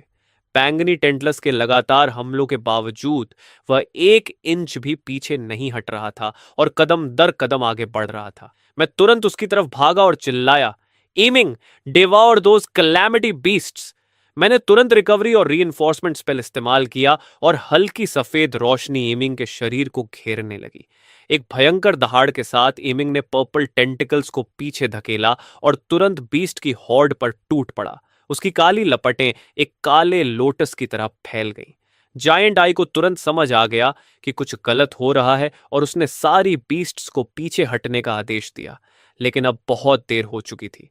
अनगिनत डिवाउरिंग एनर्जी से भरी काली लपटें ईमिंग के शरीर में समाने लगी। मैंने बिना देर किए इंटरफेस में रीस्टार्ट एवोल्यूशन पर क्लिक कर दिया। उसी पल उसके शरीर की गहराइयों से एक डरावनी डार्क पावर फूट पड़ी और आसमान तक उठता हुआ काले प्रकाश का एक स्तंभ बन गया। एमिंग का शरीर तुरंत बढ़कर 100 मीटर से भी बड़ा हो गया। Congratulations, your summon Minga has obtained the skill cursed oath. Congratulations, your summon Aming has obtained the new talent adamantium body. All attributes increased by 60 points. मैंने राहत की सांस ली। कितना जबरदस्त अपग्रेड था। एमिंग ने जायंट आई की तरफ देखा। उसका शरीर पूरी तरह नया हो चुका था। उसकी घनी फर से हल्की सुनहरी चमक निकल रही थी और उससे एक दिव्य और शाही ऑरा फैल रहा था। जायंट आई की प्यूपिल्स जोर से कांप उठी। उस भयानक डिवाउरिंग ऑरा ने उसे कुछ पल के लिए जकड़ लिया था और वह हिल भी नहीं पा रहा था। लेकिन अगले ही पल उसका डर अंतहीन गुस्से में बदल गया। वह भी दूसरों को निगल कर इवॉल्व हो सकता था। उसे ही सुप्रीम बीइंग बनना था। उसके विशाल पर्पल टेंटिकल्स हवा को चीरते हुए एक साथ एमिंग पर टूट पड़े, लेकिन एमिंग चट्टान की तरह अडिग खड़ा रहा। 15 टेंटिकल्स उसके शरीर पर लिपट गए, फिर भी उसकी सुनहरी आभा बस हल्की सी डगमगाई। अगले ही पल काली लपटें, जो डिवाउरिंग पावर और कंडेंस्ड एनर्जी का संगम थीं, फट पड़ी और उन्होंने 400 मीटर ऊंची एक भयानक टायरेंट बीस्ट की आकृति बना दी। पलक झपकते ही 1 किलोमीटर का इलाका काले आग के समंदर में बदल गया। एमिंग बिजली की तरह जायंट आई पर झपट्टा और जैसे ही उसने अपने पंजे उठाए, उसके पीछे खड़ी उस विशाल बीस्ट की परछाई ने भी वही हरकत दोहराई। कंडेंस्ड ब्लैक फ्लेम क्लॉ नीचे गिरी और जायंट आई की कई प्यूपल्स तुरंत फट गईं, जिससे वह दर्द से चीख उठा। उसके टेंटिकल्स पागलों की तरह एमिंग पर बरसने लगे, लेकिन उसे जरा भी नुकसान नहीं पहुंचा पाए। जायंट आई गरजा और उसने दुष्ट ऊर्जा को सोखना शुरू कर दिया, जो तुरंत उसके शरीर में मिल गई। एक पल में उसका आकार और भी बढ़ गया और उसके गहरे लाल टेंटलस पर अनगिनत तेज कांटे उगाए। ये वही शक्ति थी जिसे उसने अपने अगले लाइफ लेवल में इवॉल्व होने के लिए बचा कर रखा था, लेकिन अब मजबूरी में उसे समय से पहले इस्तेमाल करना पड़ा। अगले ही पल उसके गहरे लाल टेंटलस हर दिशा से एमिंग की तरफ टूट पड़े। दोनों दुश्मन पागलों की तरह एक दूसरे पर टूट पड़े। धरती लगातार कांपती रही और उनकी दहाड़ें आसमान में गूंजती रहीं। खंडहरों के बीच कई घंटे बीत गए। आखिर में सिर्फ एमिंग ही खड़ा रह गया, जबकि उस विशाल आंख की अनगिनत प्यूपल्स धीरे धीरे अंधेरी पड़ने लगीं और उसका पूरा शरीर काली लपटों में धीरे धीरे पूरी तरह निगल लिया गया। उसी समय सुलिंगसू और मैं हंस पड़े, क्योंकि मदर कैलामिटी बीस्ट और हजारों कैलामिटी बीस्ट्स को मारने से हमें बेहद ऊंचा स्कोर मिलने वाला था। तभी एक नोटिफिकेशन की आवाज आई और हम तीनों तुरंत वहीं से गायब हो गए। टाइम सिंक्रोनाइजेशन, आपके प्रदर्शन के आधार पर स्कोर की गणना की जा रही है। आपने कुल 8,560 कैलामिटी बीस्ट्स को मारा है और मदर कैलामिटी बीस्ट को भी खत्म कर दिया है। बधाई हो, आपका स्कोर परफेक्ट है। आपकी क्लास को प्रमोट करके मास्टर ब्लेड समनर बना दिया गया है। ये एक यूनिक और रेयर क्लास है जो आपके कारण पैदा हुई है। बधाई हो, आपने एक नई क्लास स्किल सीखी है, arcane blade condensation. Skill effect, एक ऐसी तलवार जो वास्तविक और भ्रम के बीच मौजूद होती है। ये टारगेट की सारी फिजिकल डिफेंस को इग्नोर करती है और सीधे उसके माइंड पर हमला कर एक खास मेंटल ट्रॉमा पैदा करती है। ये पढ़कर मैं थोड़ा चौंक गया। यानी यह स्किल फिजिकल डिफेंस को पूरी तरह नजरअंदाज करके सीधे दुश्मन की आत्मा या दिमाग को चोट पहुंचाती है। मतलब अगर सामने वाले के पास मेंटल डिफेंस नहीं है तो उसे एक ही वार में मारा जा सकता है। यह स्किल सच में रोंगटे खड़े कर देने वाली थी। उसी पल एक गंभीर चमक वाली तलवार और अनगिनत रून्स मेरी हथेली में प्रकट हो गए, लेकिन आर्केन ब्लेड को कंडेंस करते ही मेरी स्पिरिचुअल एनर्जी लगभग पूरी तरह खत्म हो गई। मैंने सिर हिलाया और तलवार को गायब कर दिया, लगता है ये स्किल सिर्फ आखिरी हालत में ही इस्तेमाल की जा सकती है। मैं हल्का सा मुस्कुराया और फोन खोला। होनी, लुओक्शन और सुलिंगसू की फ्रेंड रिक्वेस्ट्स एक्सेप्ट करने के बाद मुझे तुरंत लुइन का मैसेज दिखाई दिया। आज दोपहर 2 बजे सबसे बड़ी एकेडमीज के रिक्रूटर्स आने वाले हैं, जल्दी स्कूल पहुंचो। मैंने थोड़ा सोचा, और चूंकि मेरे पास करने के लिए कुछ खास नहीं था, इसलिए मैं तुरंत फागेन नंबर 2 हाई स्कूल के लिए निकल पड़ा। स्कूल के गेट पर इंतजार कर रहे लुएन ने मुझे देखते ही पास आकर कहा, आखिर तुम आ ही गए। इस बार 5 सबसे बड़ी एकेडमीज ने अपने रिक्रूटर्स यहां भेजे हैं। फागन शहर में ऐसा पहले कभी नहीं हुआ। मैं लुएन के साथ ऑफिस तक गया। उसने दराज से ड्रैगन के आकार की एक रिंग निकाली और मुझे देते हुए कहा, यह सिटी गवर्नमेंट की तरफ से तुम्हारा रिवॉर्ड है। इसमें इक्विपमेंट और स्किल बुक्स हैं जिनकी तुम्हें जरूरत पड़ेगी। मेरी आंखें चमक उठीं, क्योंकि यही चीजें मुझे अभी सबसे ज्यादा चाहिए थीं। मेरी जो ऑर्डिनरी क्वालिटी वाली तलवार थी, वह इतने इंटेंस बैटल्स के बाद पहले ही डैमेज हो चुकी थी। मैंने रिंग ली और अपनी कॉन्शियसनेस उसके अंदर डाली। तभी 2 इन्फॉर्मेशन तुरंत सामने आ गई। पहली, ओमनिस्टेंशन सोर्ड। इसकी वास्ट स्काई सोर्ड फॉर्म को इंडिस्ट्रक्टिबल ब्लेसिंग मिलती है और इसकी heavenly fall form wisdom aura देती है, जो लगातार स्पिरिचुअल एनर्जी रिकवर करती है और किसी भी स्किल के इफेक्ट को 50% तक बढ़ा देती है। दूसरी, स्किल बुक वॉइड स्टेप। इसका इफेक्ट है कि यह आपको तुरंत 100 मीटर की दूरी पार करने देता है। ये इक्विपमेंट और स्किल बुक देखकर मैं बेहद संतुष्ट था। दोपहर 2 बजे के आसपास एक काली ऑफिशियल कार स्कूल के सामने आकर रुकी और उसमें से एक आदमी और एक औरत उतरे। लिमिगिस तुरंत गंभीर चेहरे के साथ उनका स्वागत करने आगे बढ़ा, क्योंकि टॉप अकादमिस के रिक्रूटर्स अक्सर मार्शल ट्रांसकेंडर्स होते हैं और यहां तक कि मेयर को भी उनसे इज्जत से पेश आना पड़ता है। हम रिसेप्शन रूम में पहुंचे। आराम से बैठे गिफे ने बस इतना पूछा, चेन कहाँ है? तभी दरवाजा खुला और मैं और लून अंदर चले गए। गिफेट ने मुझे सिर से पांव तक देखा और कहा, बुरा नहीं, तुम्हारी यह पर्सनालिटी मेरी एकेडमी के लिए बिल्कुल सही है। उसके पास बैठे फेंगी ने तुरंत नाराजगी जताई। बाहर की दुनिया में लुक देखकर चुनना ठीक है, लेकिन युंगे एकेडमी में भी क्या अब चेहरा देखकर भर्ती होती है? फिर उसने मेरी तरफ देखते हुए कहा, चनलिन, मेरी किंग 10 एकेडमी चुनो। तुम्हें जितने रिसोर्सेज चाहिए सब मिलेंगे और वेलकम गिफ्ट में 3 ट्रेजर्स भी। यह सुनते ही बाकी लोग भी बोलने लगे, क्या तुम विंटर चैंपियन की वैल्यू पर शक कर रहे हो? हाँ चनलिन, वह तुम्हें अंडर एस्टिमेट कर रहा है। वहां जाकर बेइज्जती मत कराना। लिमिंजी और लून दोनों इस दृश्य से हैरान रह गए, क्योंकि माहौल अचानक बहुत तनावपूर्ण हो गया था। जो भी रिक्रूटर पहले ऑफर देता, बाकी 4 तुरंत उसकी बात काट देते और स्थिति और भी कैओटिक होती जा रही थी। आखिर गिफेट ने गहरी सांस ली और मेरी तरफ देखकर कहा, तुम फर्स्ट अवेकनिंग तक पहुंच चुके हो, है ना? और अभी तक समनिंग शुरू नहीं की होगी। अगर तुम युन ज्वाइन करते हो तो मैं सीधे हायर अथॉरिटीज से रिक्वेस्ट करके तुम्हें समनिंग के लिए सबसे अच्छे मटेरियल्स दिला सकता हूं। तुम्हारा ब्लैक वुल्फ ग्रोथ टैलेंट रखता है, इसलिए तुम जो भी रिसोर्स चाहो मांग सकते हो, यहां तक कि सोमन्यू भी। ये सुनते ही बाकी 4 लोग चुप हो गए, क्योंकि इतनी जेनरस कंडीशन उनके लिए भी बहुत ज्यादा थी। इस साल वैसे भी कम से कम 10 कैंडिडेट्स ऐसे थे जिनके 20,000 से ज्यादा पॉइंट्स थे, इसलिए सिर्फ विंटर चैंपियन को रिक्रूट करने के लिए इतनी रिसोर्सेज खर्च करना उन्हें ठीक नहीं लगा और उन्होंने चुपचाप पीछे हटना ही बेहतर समझा। मैंने बस सिर हिलाया और कहा, बाकी सब ठीक है, लेकिन सोमन्यू रहने दो। गिफेट की भौहें ढीली पड़ गईं और खुश होकर वह बोला, अगर तुम्हें ज्यादा मैच्योर लोग पसंद है तो मैं भी मौजूद हूं। मैं कहना चाहता था कि मेरा वह मतलब नहीं था, लेकिन शब्द गले में ही अटक गए। आखिरकार मैंने युंके एकेडमी ही चुन ली, इसलिए नहीं कि गिफे खास तौर पर हैंडसम था, बल्कि इसलिए कि उसका ऑफर सच में बहुत ज्यादा अच्छा था। कुछ ही समय बाद नया सेमेस्टर शुरू होने का दिन आ गया।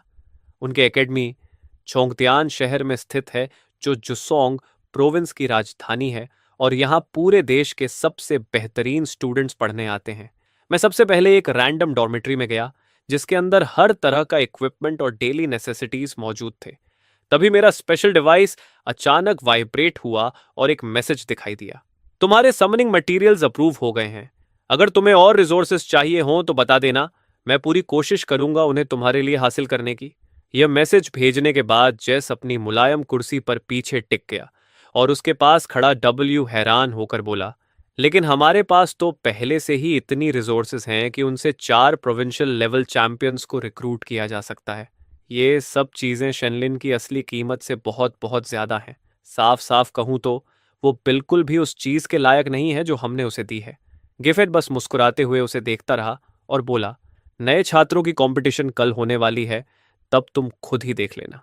मैंने समन करने वाले मटेरियल्स जमीन पर रख दिए और हवा में हाथ बढ़ाया। जैसे ही मैंने समनिंग स्पेल इस्तेमाल किया, पूरा कमरा सफेद रोशनी से भर गया। कुछ मिनट बाद मेरी आंखों के सामने जो दिखाई दिया वो एक क्रीचर था जिसके 2 जोड़े बैंगनी पंख थे, करीब 60 सेंटीमीटर का, पूरी तरह चांदी जैसा चमकता हुआ बटरफ्लाई। मैंने मन ही मन सोचा, उम्मीद है ये पूरी तरह बेकार नहीं होगा। मेरे होंठ का कोना हल्का सा फड़का और मैंने चुपचाप उसका स्टैट पैनल चेक किया। समन्वय लेवल 1, स्ट्रेंथ 1, कॉन्स्टिट्यूशन 1, एग्लिटी 1, मैजिक 1, सिर्फ 4 बेस स्टैट पॉइंट्स। ये तो शुरुआत में ही हीमिंग से भी खराब है। मैंने सिर हिलाया। शायद ये अब तक की सबसे कमजोर समन होगी, लेकिन कोई बात नहीं, मैं तुम्हें इन्फिनिट पोटेंशियल दूंगा। मैंने उस चांदी के डिस्क को धीरे धीरे अपनी तरफ उठते देखा और उंगली से पकड़ लिया। एनालिसिस शुरू हुआ। लॉयल्टी एक 100%, कभी धोखा नहीं देगा। वाइटल कनेक्शन एस्टैब्लिश करने की पुष्टि के बाद अचानक मेरे भीतर से ऐसी भयानक दर्द उठी जैसे मेरी आत्मा फट रही हो। तभी नोटिफिकेशन आया, congratulations, your summoned creature has awakened, unique talent, rank SSS, divine Metamorphosis, किसी भी रूप में बदलकर अलग अलग एबिलिटीज हासिल कर सकता है। उसी पल यिंदी एक फ्लोरेसेंट रोशनी में बदल गया और मेरी ही शक्ल ले ली। एक सपाट आवाज में उसने कहा, मास्टर, प्रिलिमिनरी एनालिसिस के अनुसार मैं डिवाइन मेटामॉर्फोसिस की पूरी शक्ति दिखा पाऊंगा। मैंने बॉक्स खोला। अंदर कॉम्बैट आर्मर के कई हिस्से थे। मैंने वाई की तरफ इशारा किया और उससे माइंड लिंक के जरिए बात की। वाई ने हल्का सा सिर हिलाया, फ्लोरोसेंट रोशनी में बदला और मेरे हाथ को लपेट लिया। तुरंत ही एक चांदी का कॉम्बैट आर्मर प्रकट हुआ और धीरे धीरे मेरे पूरे शरीर को ढकने लगा। यह बिल्कुल परफेक्टली फिट था, जैसे ये आर्मर हमेशा से मेरे शरीर का हिस्सा रहा हो। मैं संतुष्ट होकर मुस्कुराया। इसके अलावा डिवाइन मेटामॉर्फोसिस में मेटल्स के साथ मर्ज होकर अपनी मजबूती बढ़ाने की क्षमता भी है, बिल्कुल ग्लटनस ग्रीड की तरह। ये एक मॉन्स्ट्रस टैलेंट है जो लगातार मजबूत हो सकता है। ये सोचकर मैंने पहले उस सिल्वर डिस्क को ट्रेन करने का फैसला किया। मैंने गिफेट को मैसेज भेजा कि मुझे खास प्रॉपर्टीज वाले मेटालिक मटेरियल्स चाहिए। मुश्किल से आधे घंटे में सामान आ गया और नोटिफिकेशन मिला। ये अलग अलग प्रॉपर्टीज वाले रेयर मेटल ओर्स थे। हर एक बेहद कीमती रिसोर्स माना जाता है। अपने कमरे में लौटकर मैंने सिल्वर डिस्क को उन ओर्स के साथ फ्यूज करना शुरू किया। जल्दी ही मेरे शरीर पर मौजूद आर्मर बेहद मजबूत हो गया। अब तो सेकंड स्पेशलाइजेशन वाला फाइटर भी इसे तोड़ने में मुश्किल महसूस करेगा। साथ ही आर्मर का वजन 5 टन तक पहुंच गया, लेकिन मुझे जरा भी फर्क नहीं पड़ा। लेकिन अगर ये किसी दुश्मन पर गिर जाए तो जैसे उस पर पहाड़ टूट पड़े। जब मैं लिविंग रूम में पहुंचा तो शोर सुनकर मेरे 3 रूममेट्स थोड़े हैरान थे। उनमें से एक आदमी आगे बढ़ा और बोला, फेंके, प्रोविंस 15 जुआन का दूसरा रैंकर एक ऑनऑर्डिनरी क्लास के साथ प्रोविंस में हाईएस्ट स्कोर ले आया। ये सच में इंप्रेसिव है। लेकिन क्या ये बस इसलिए नहीं क्योंकि उसे एक ओवर पावर्ड समंड क्रिएचर मिल गया? उस आदमी के चेहरे पर ठंडी और तिरस्कार भरी एक्सप्रेशन थी। वो लॉन्ग्स प्रोविंस का दूसरा रैंकर था जिसने एंट्रेंस एग्जाम में 23,000 स्कोर किया था। बस उसकी प्रोविंस में कोई बड़ा जीनियस नहीं था, इसलिए उसे पहला स्थान मिल गया। उसके हिसाब से ये वैसा ही है जैसे अंधों के देश में काना राजा। फेंग वाई हल्का सा मुस्कुराया और बोला, मेरे हिसाब से अगर इतनी पावरफुल समन्ड क्रीचर ने उसके कॉल का जवाब दिया है तो इससे साफ है कि शेनलिन में कुछ खास जरूर है। तभी झगड़ा होने ही वाला था कि पूरी एकेडमी में एक आवाज गूंज उठी। सभी नए छात्र तुरंत अपने वेपन्स और इक्विपमेंट लेकर यो स्क्वायर पर इकट्ठा हों। जायंग जो सोफे पर बैठा था बोला, लगता है फर्स्ट ईयर टूर्नामेंट आधा महीना पहले शुरू हो रहा है और शहर के बाहर म्यूटेंट बीस्ट्स भी तेजी से बढ़ रही हैं, इसलिए एकेडमी चाहती है कि हम लोग उन बीस्ट्स को साफ करने का काम संभालें। ये सुनकर मैं चुप हो गया। मुझे अचानक रीइंकार्नेशन डंजियन वाला वर्ल्ड याद आ गया। मैंने मन ही मन सोचा, मुझे उम्मीद नहीं थी कि एनजाइन इतनी जल्दी उसी तरह के क्राइसिस का सामना करेगा।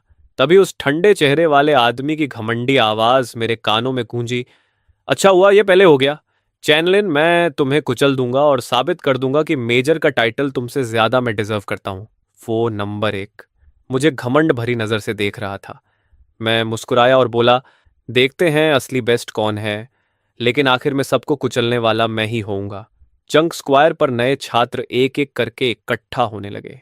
टीम लीडर ने आह भरते हुए कहा, जो लोग रैंकिंग में सबसे नीचे रहेंगे उन्हें शहर से बाहर जाकर म्यूटेंट बीस्ट्स को मारना पड़ेगा और मौत के खतरे में रहकर ही मजबूत बनना होगा। उसके पीछे खड़ी सेक्रेटरी ने टैबलेट पकड़े हुए कहा, नए छात्रों की ग्रैंड कंपटीशन अभी शुरू होती है। आप सब लेवल 20 से 30 के बड़े dungeon canyon of the rift में प्रवेश करेंगे। यही कंपटीशन तय करेगी कि भविष्य में आपको कितने रिसोर्सेज मिलेंगे। घोषणा खत्म होते ही डंजन का दरवाजा धीरे धीरे खुला और एक भारी ऑरा बाहर निकलकर पूरे इलाके में फैल गया। कुछ लोगों के पैर कांपने लगे, उनके होंठ भी हल्के हल्के थरथरा रहे थे। किसी ने घबराकर कहा, यह मजाक है क्या? मैंने अभी तक अपना पहला क्लास चेंज भी नहीं किया। हम वहां अंदर कैसे लड़ेंगे? लूसियन भीड़ में बेचैनी से किसी को ढूंढ रहा था। जल्दी ही उसने उस इंसान को देख लिया जिस पर उसे सबसे ज्यादा भरोसा था, पिगलिन। मैंने देखा कि लक्सान दौड़ते हुए मेरी तरफ आ रहा है और उसके साथ छोटे बालों वाली एक ग्रे स्किन डीमन लड़की भी है। उसने पहले कहा था कि वो भी मेरी तरह यंग एकेडमी में दाखिला लेगा। मुझे लगा था वो मजाक कर रहा है, लेकिन उसने सच में कर दिखाया। उसने कहा, ये मेरी छोटी बहन है, लूनिंग। मैंने थोड़ा अजीब सा चेहरा बनाया। लूनिंग शर्माते हुए अपने भाई के पीछे छिप गई और बहुत धीमी आवाज में बोली। मैंने आह भरी। हार मानते हुए उन्हें पार्टी इनविटेशन भेज दी। जब उसने मुझे और टीममेट्स जोड़ते देखा तो उस भावहीन चेहरे वाले आदमी ने हल्का सा भौहें सिकोड़ ली। डंजियन में प्रवेश करने से ठीक पहले उसने ठंडी आवाज में कहा, कम से कम इतनी शर्मनाक तरीके से मत हारना चैनलिन। मैंने कोई जवाब नहीं दिया। अगले ही पल हम तीनों गायब हो गए। जल्द ही सारे छात्र डंजन में प्रवेश कर चुके थे। एक इंस्ट्रक्टर ने हाथ हिलाया और वाटर प्रोजेक्शन स्पेल चला दिया। कैनियन ऑफ द रिफ्ट सैकड़ों किलोमीटर तक फैला हुआ था, बिल्कुल एक विशाल मेज की तरह। जैसे ही हम अंदर गए, सामने से एक जोरदार दहाड़ सुनाई दी। बढ़िया, अब मैं अपनी मौजूदा ताकत टेस्ट कर सकता हूं। बस एक सोच के साथ ही सफेद रोशनी की चमक में एक सिल्वर बटरफ्लाई प्रकट हो गया। उसी समय मेरा शरीर चांदी के कॉम्बैट आर्मर से ढक गया। मैंने दायां हाथ आगे बढ़ाया और सेलेस्टियल सेप्टर तुरंत प्रकट हो गया। फिर मैंने अपनी पीठ से सिल्वर सेबर निकाली और छलांग लगा दी। मेरी आकृति गायब हुई और एक झटके में दर्जनों मीटर दूर मॉन्स्टर्स के सामने प्रकट हो गई। ये एक ऐसी स्किल थी जो आमतौर पर भागने के लिए इस्तेमाल होती है, लेकिन मैं इसे दूरी कम करने के लिए इस्तेमाल कर रहा था। हाँ, मैंने अपनी सेलेस्टियल ब्लेड नीचे गिराई, जैसे मक्खन काट रहा हूं। तलवार कई मॉन्स्टर्स के शरीरों को आसानी से चीरती चली गई। मैं रुका नहीं, मेरे मूवमेंट्स बस एक धुंध जैसे हो गए। पलक झपकते ही मैंने सबको भेद दिया। मॉन्स्टर्स को प्रतिक्रिया देने का मौका तक नहीं मिला। वे हैरान नजरों के साथ जमीन पर गिर पड़े। ये देखकर लुआक्सियन उत्साह से चिल्लाया, लिन, तुम तो बहुत ताकतवर हो, हमें कुछ करने की जरूरत ही नहीं। और इस बीच एक्सपीरियंस पॉइंट्स भी तेजी से बढ़ रहे हैं। सही पावर हाउस टीममेट के साथ होना ही असली मजा है। बाहर इंस्ट्रक्टर्स जो ये दृश्य देख रहे थे, सब स्तब्ध थे। ये स्पीड और डैमेज तो लगभग किसी हिडन मेले क्लास के स्तर का है। इसके बेस स्टैट्स पूरी तरह असामान्य हैं। शेनलिन अपनी दूसरी क्लास स्पेशलाइजेशन के साथ भी इतनी मेले पावर नहीं दिखा सकता। तभी एक इंस्ट्रक्टर ने सोचते हुए कहा, कहीं ये सिल्वर बटरफ्लाई उसकी दूसरी समन तो नहीं? ऐसी समन जो खुद वेपन में बदल सकती है, ऐसा पहले कभी नहीं देखा। यहां तक कि बहुत विद्वान डीन भी थोड़ा हैरान था। गीफेत के होठों पर उभरती संतुष्ट मुस्कान देखकर उसने सिर हिला दिया। अभी भी करीब 10 लोग हैं जिनके पॉइंट्स शेनलिन से ज्यादा हैं। टीम स्कोर बहुत कम मिलता है। अगर वो बस इतना ही कर सकता है तो चैंपियन का टाइटल डिजर्व नहीं करता। ये तो तुम्हारा फ्यूचर स्टार है ना? अगर वो खुद को शर्मिंदा करे तो तुम्हें क्या फायदा? जैसे ही वो जवाब देने वाला था, उसके सिर के पीछे जोरदार चोट लगी। फुतांग के सिर से काला खून बह रहा था। इसी बीच डंजन के अंदर मेरा सिल्वर आर्मर पहले ही खून से ढक चुका था। मैं लेवल 20 के मॉन्स्टर्स को एक ही बार में मार सकता हूं। लगता है मैं दूसरी एवोल्यूशन के शिखर तक पहुंच गया हूं। भले ही मैं तीसरी एवोल्यूशन वाले फाइटर को सीधे नहीं हरा सकता, लेकिन कम से कम बिना घायल हुए बच सकता हूं। तभी अचानक नकारात्मक भावनाओं की एक लहर मेरे दिमाग में घुस गई, जैसे मुझे खुद अपनी जान लेने के लिए उकसा रही हो। मुझे स्थिर खड़ा देखकर लूक्सियन जल्दी से बोला, लूनिंग, अपना डोमेन वापस लो, क्योंकि उसे पता था कि उसका टैलेंट कितना खास है। घबराई हुई लूनिंग ने तुरंत ऐसा ही किया।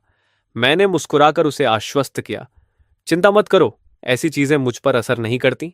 मैंने अपने रिकॉर्डर पर नजर डाली, सिर्फ एक 120 पॉइंट्स। ये बहुत धीमा है।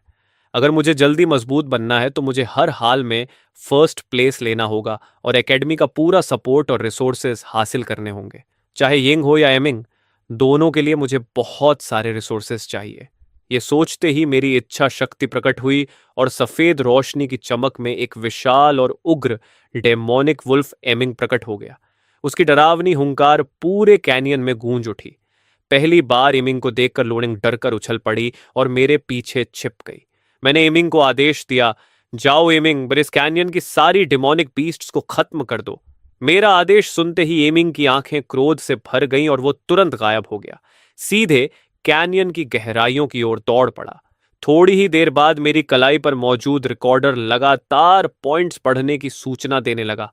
मैं खुद भी दूसरे रास्ते पर निकल पड़ा ताकि दोनों तरफ से फार्मिंग कर सकूं। दूर कहीं एक लड़की बैंगनी लाइटिंग ड्रैगन को नीचे मौजूद अनगिनत मॉन्स्टर्स पर गिरा रही थी। जैसे ही हमला गिरा, जमीन फट गई और लाल रंग की बिजली लगभग 100 मीटर के दायरे में फट पड़ी। सारे मॉन्स्टर्स को मिटा दिया, लेकिन लड़की के चेहरे पर असंतोष था। ये सब बेकार हैं, जरा भी रेजिस्टेंस नहीं देते।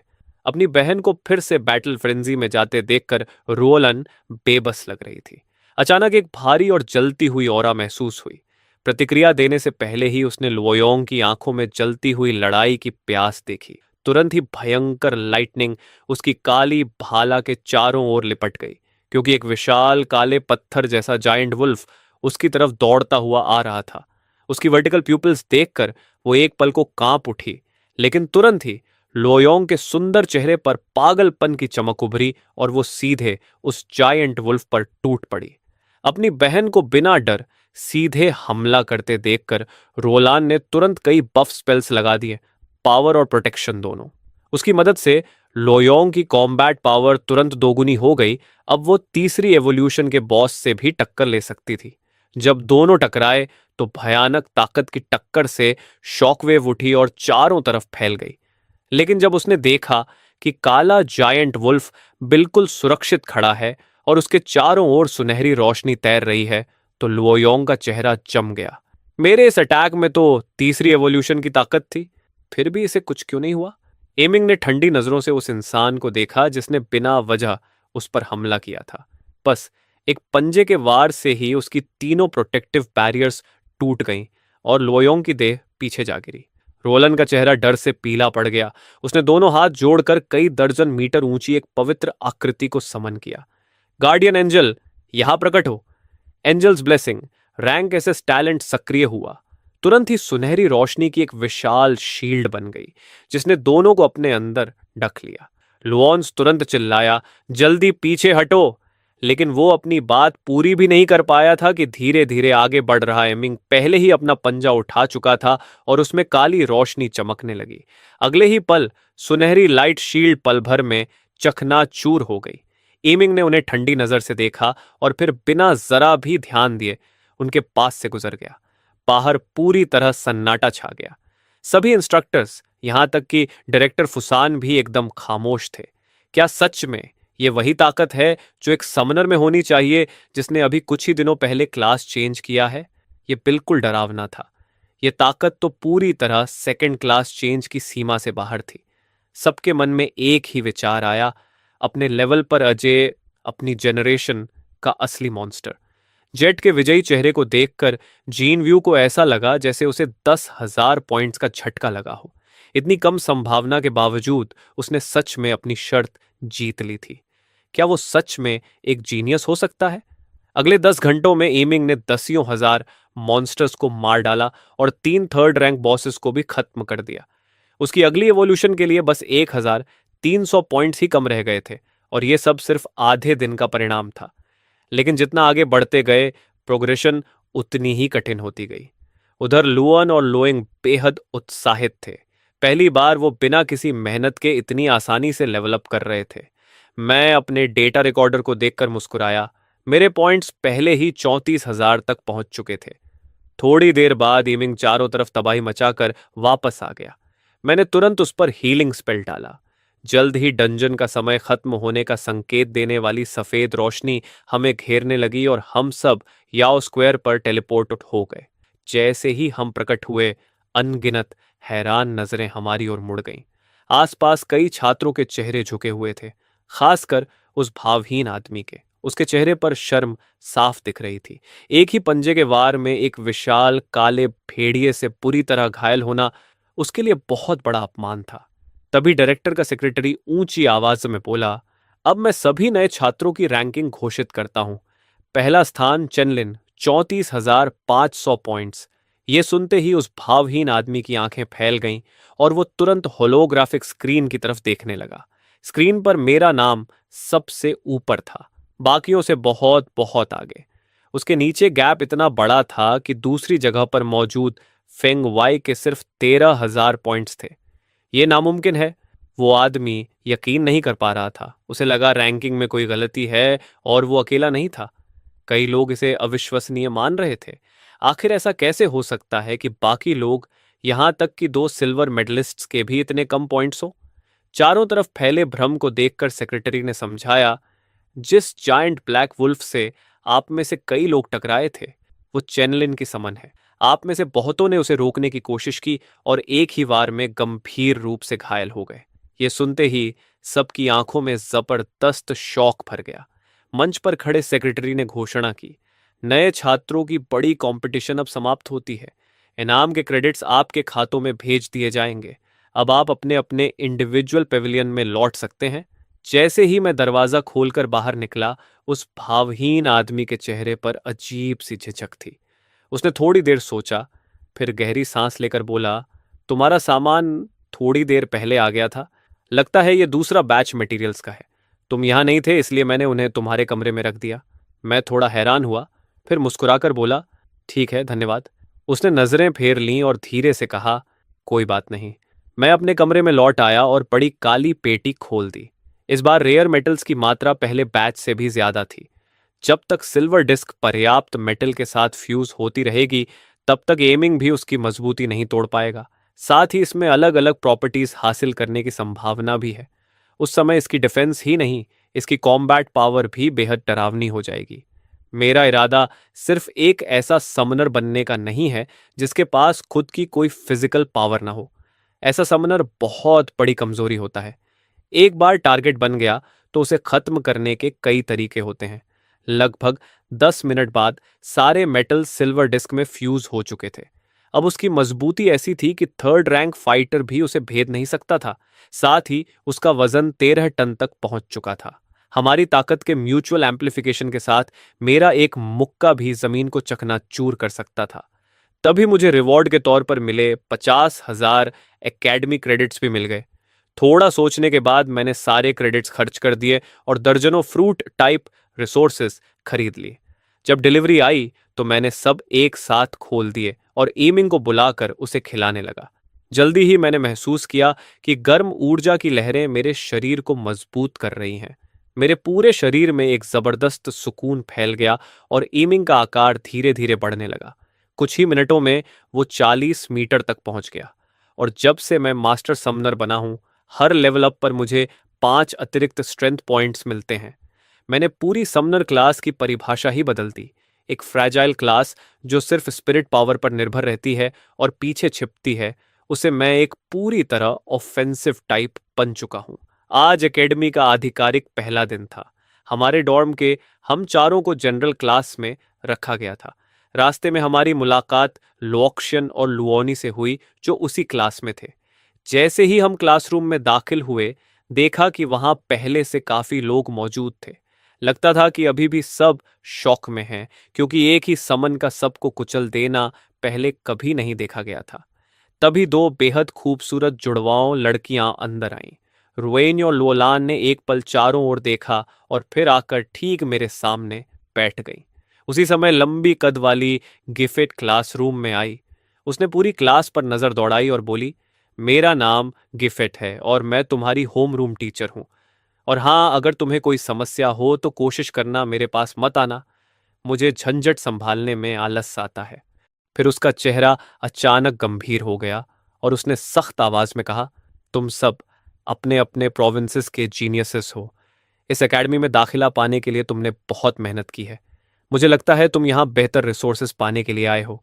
लेकिन दुर्भाग्य से लिसु क्लैन ने कई दशकों की तैयारी के कारण धीरे धीरे बहुत बड़ा फायदा हासिल कर लिया है और जल्द ही वो हमारी डिफेंसेस को एक ही झटके में तोड़ देंगे।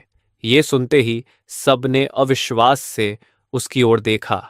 आखिर मौजूदा समाज तो पूरी तरह व्यवस्थित दिखता है।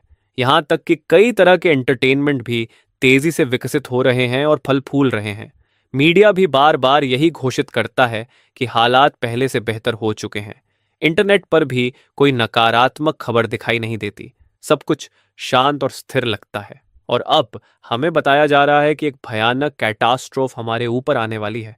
सबकी हैरानी और उलझन देखकर गिफिट ने धीमी आवाज में आगे कहा, क्या तुम्हें यह अजीब नहीं लगता कि हमारे समाज में लगभग कभी भी रैंक 5 से ऊपर के फाइटर्स दिखाई नहीं देते?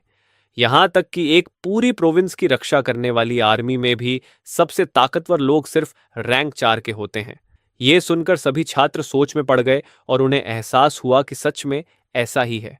सामान्य तौर पर एक रैंक 5 एलीट फाइटर भले ही आम ना हो, लेकिन इतना दुर्लभ भी नहीं होना चाहिए कि इंटरनेट या असल जिंदगी में उसे देखना लगभग असंभव हो जाए।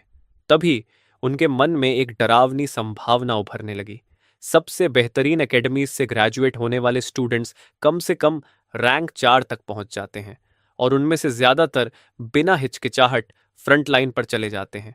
इसी वजह से पीछे का इलाका शांति में जी पाता है। गिफेट ने आगे कहा कि ऐसी खबरें जो पैनिक फैला सकती हैं, स्वाभाविक रूप से सभी देशों द्वारा सख्ती से रोक दी जाती हैं। इसलिए बहुत से सिविलियंस इस स्थिति के बारे में कुछ भी नहीं जानते। लेकिन फिलहाल सबसे जरूरी बात यह है कि म्यूटेंट बीस्ट्स की संख्या लगातार बढ़ती जा रही है। अगर हम उन्हें नियंत्रित नहीं कर पाए तो जो विदेशी रेसर्स इस हालात को खोज लेंगी वो तय समय से पहले ही एक बड़ा हमला शुरू कर देंगी। गिफेट ने सभी छात्रों की ओर देखा और कहा, इसीलिए अब हमारे कदम उठाने का समय आ गया है। सभी एकेडमीज अपने सबसे बेहतरीन छात्रों को मिलिट्री बेसिस पर भेजेंगी ताकि वे म्यूटेंट बीस्ट्स की संख्या कम करने में हिस्सा ले सकें। जो भी इस मिशन के लिए मिलिट्री बेस जाना चाहता है और म्यूटेंट बीस्ट्स को खत्म करने के ऑपरेशन में भाग लेना चाहता है, वो खड़ा हो जाए।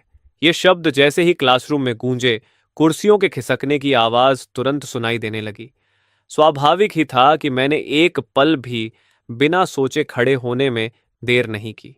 मुझे खड़ा देखकर लुओक्सियन और लोनिंग भी तुरंत उठ गए। म्यूटेंट बीस्ट से लड़ना तो तय था, बस सवाल समय का था। फर्क सिर्फ इतना था कि ये अपेक्षा से थोड़ा पहले आ गया था। धीरे धीरे देखा तो आधी क्लास अभी भी बैठी हुई थी। ये देखकर गिफे हल्का सा मुस्कुराई और बोली, आधी क्लास का वॉलंटियर बनना भी मेरी उम्मीद से ज्यादा है। चलो अब सब लोग मिलिट्री बेस के लिए निकलते हैं। तभी एक थोड़ा मोटा लड़का जो अभी भी बैठा था हैरानी से बोला, रुको, क्या हमें भी जाना होगा? गिफे ने शांत चेहरे से जवाब दिया, बिल्कुल।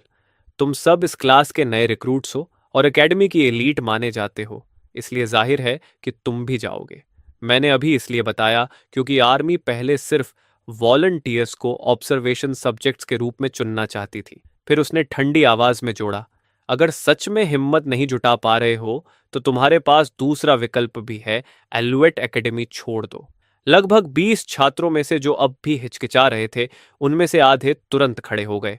इसके बाद गिफे पूरे समूह को लेकर एलुएट एकेडमी के बाहर निकल गई। स्कूल के मुख्य गेट के सामने सैनिकों से भरे दर्जनों भारी ट्रांसपोर्ट ट्रक्स खड़े थे। सैनिक गंभीर चेहरों के साथ इंतजार कर रहे थे। जैसे ही सभी छात्र ट्रक्स में चढ़े, जो एकेडमी आमतौर पर बहुत चहल पहल से भरी रहती थी, वो अचानक बिल्कुल सुनसान हो गई। ट्रक के अंदर गिफेट ने एक फाइल खोली और कहा, हमारा गंतव्य एंडुअन मिलिट्री बेस है। ये जॉन्टियन शहर से लगभग 900 किलोमीटर दूर स्थित है। इसके ठीक सामने बेलन माउंटेन रेंज है, जिसका क्षेत्रफल कई लाख वर्ग किलोमीटर में फैला हुआ है।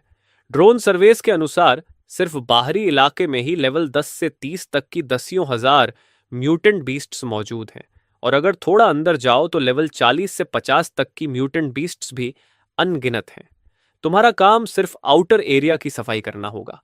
अब तक फ्रंट लाइन पर हम टेक्नोलॉजी की मदद से संख्या में कम होने के बावजूद उनके हमलों को किसी तरह रोकते आए हैं, लेकिन किसी अज्ञात कारण से हाल ही में उनके हमले कहीं ज्यादा उग्र हो गए हैं। वे दिन रात और हर दिशा से हमारी डिफेंस लाइंस पर हमला कर रहे हैं, और इसी वजह से फ्रंट लाइन की ट्रूप्स इस क्लीनिंग मिशन में हमारी कोई मदद नहीं कर सकती। लगभग 8 से 9 घंटे बाद ट्रूप ट्रांसपोर्ट ट्रक्स रुक गए। उनके भारी स्टील डोर्स किनारे की ओर खुल गए। बाहर काले कॉम्बैट यूनिफॉर्म में सैनिक कतार में खड़े थे, जैसे वे हमारे आने का इंतजार कर रहे हों। सैनिकों ने एक साथ हमें सैल्यूट किया।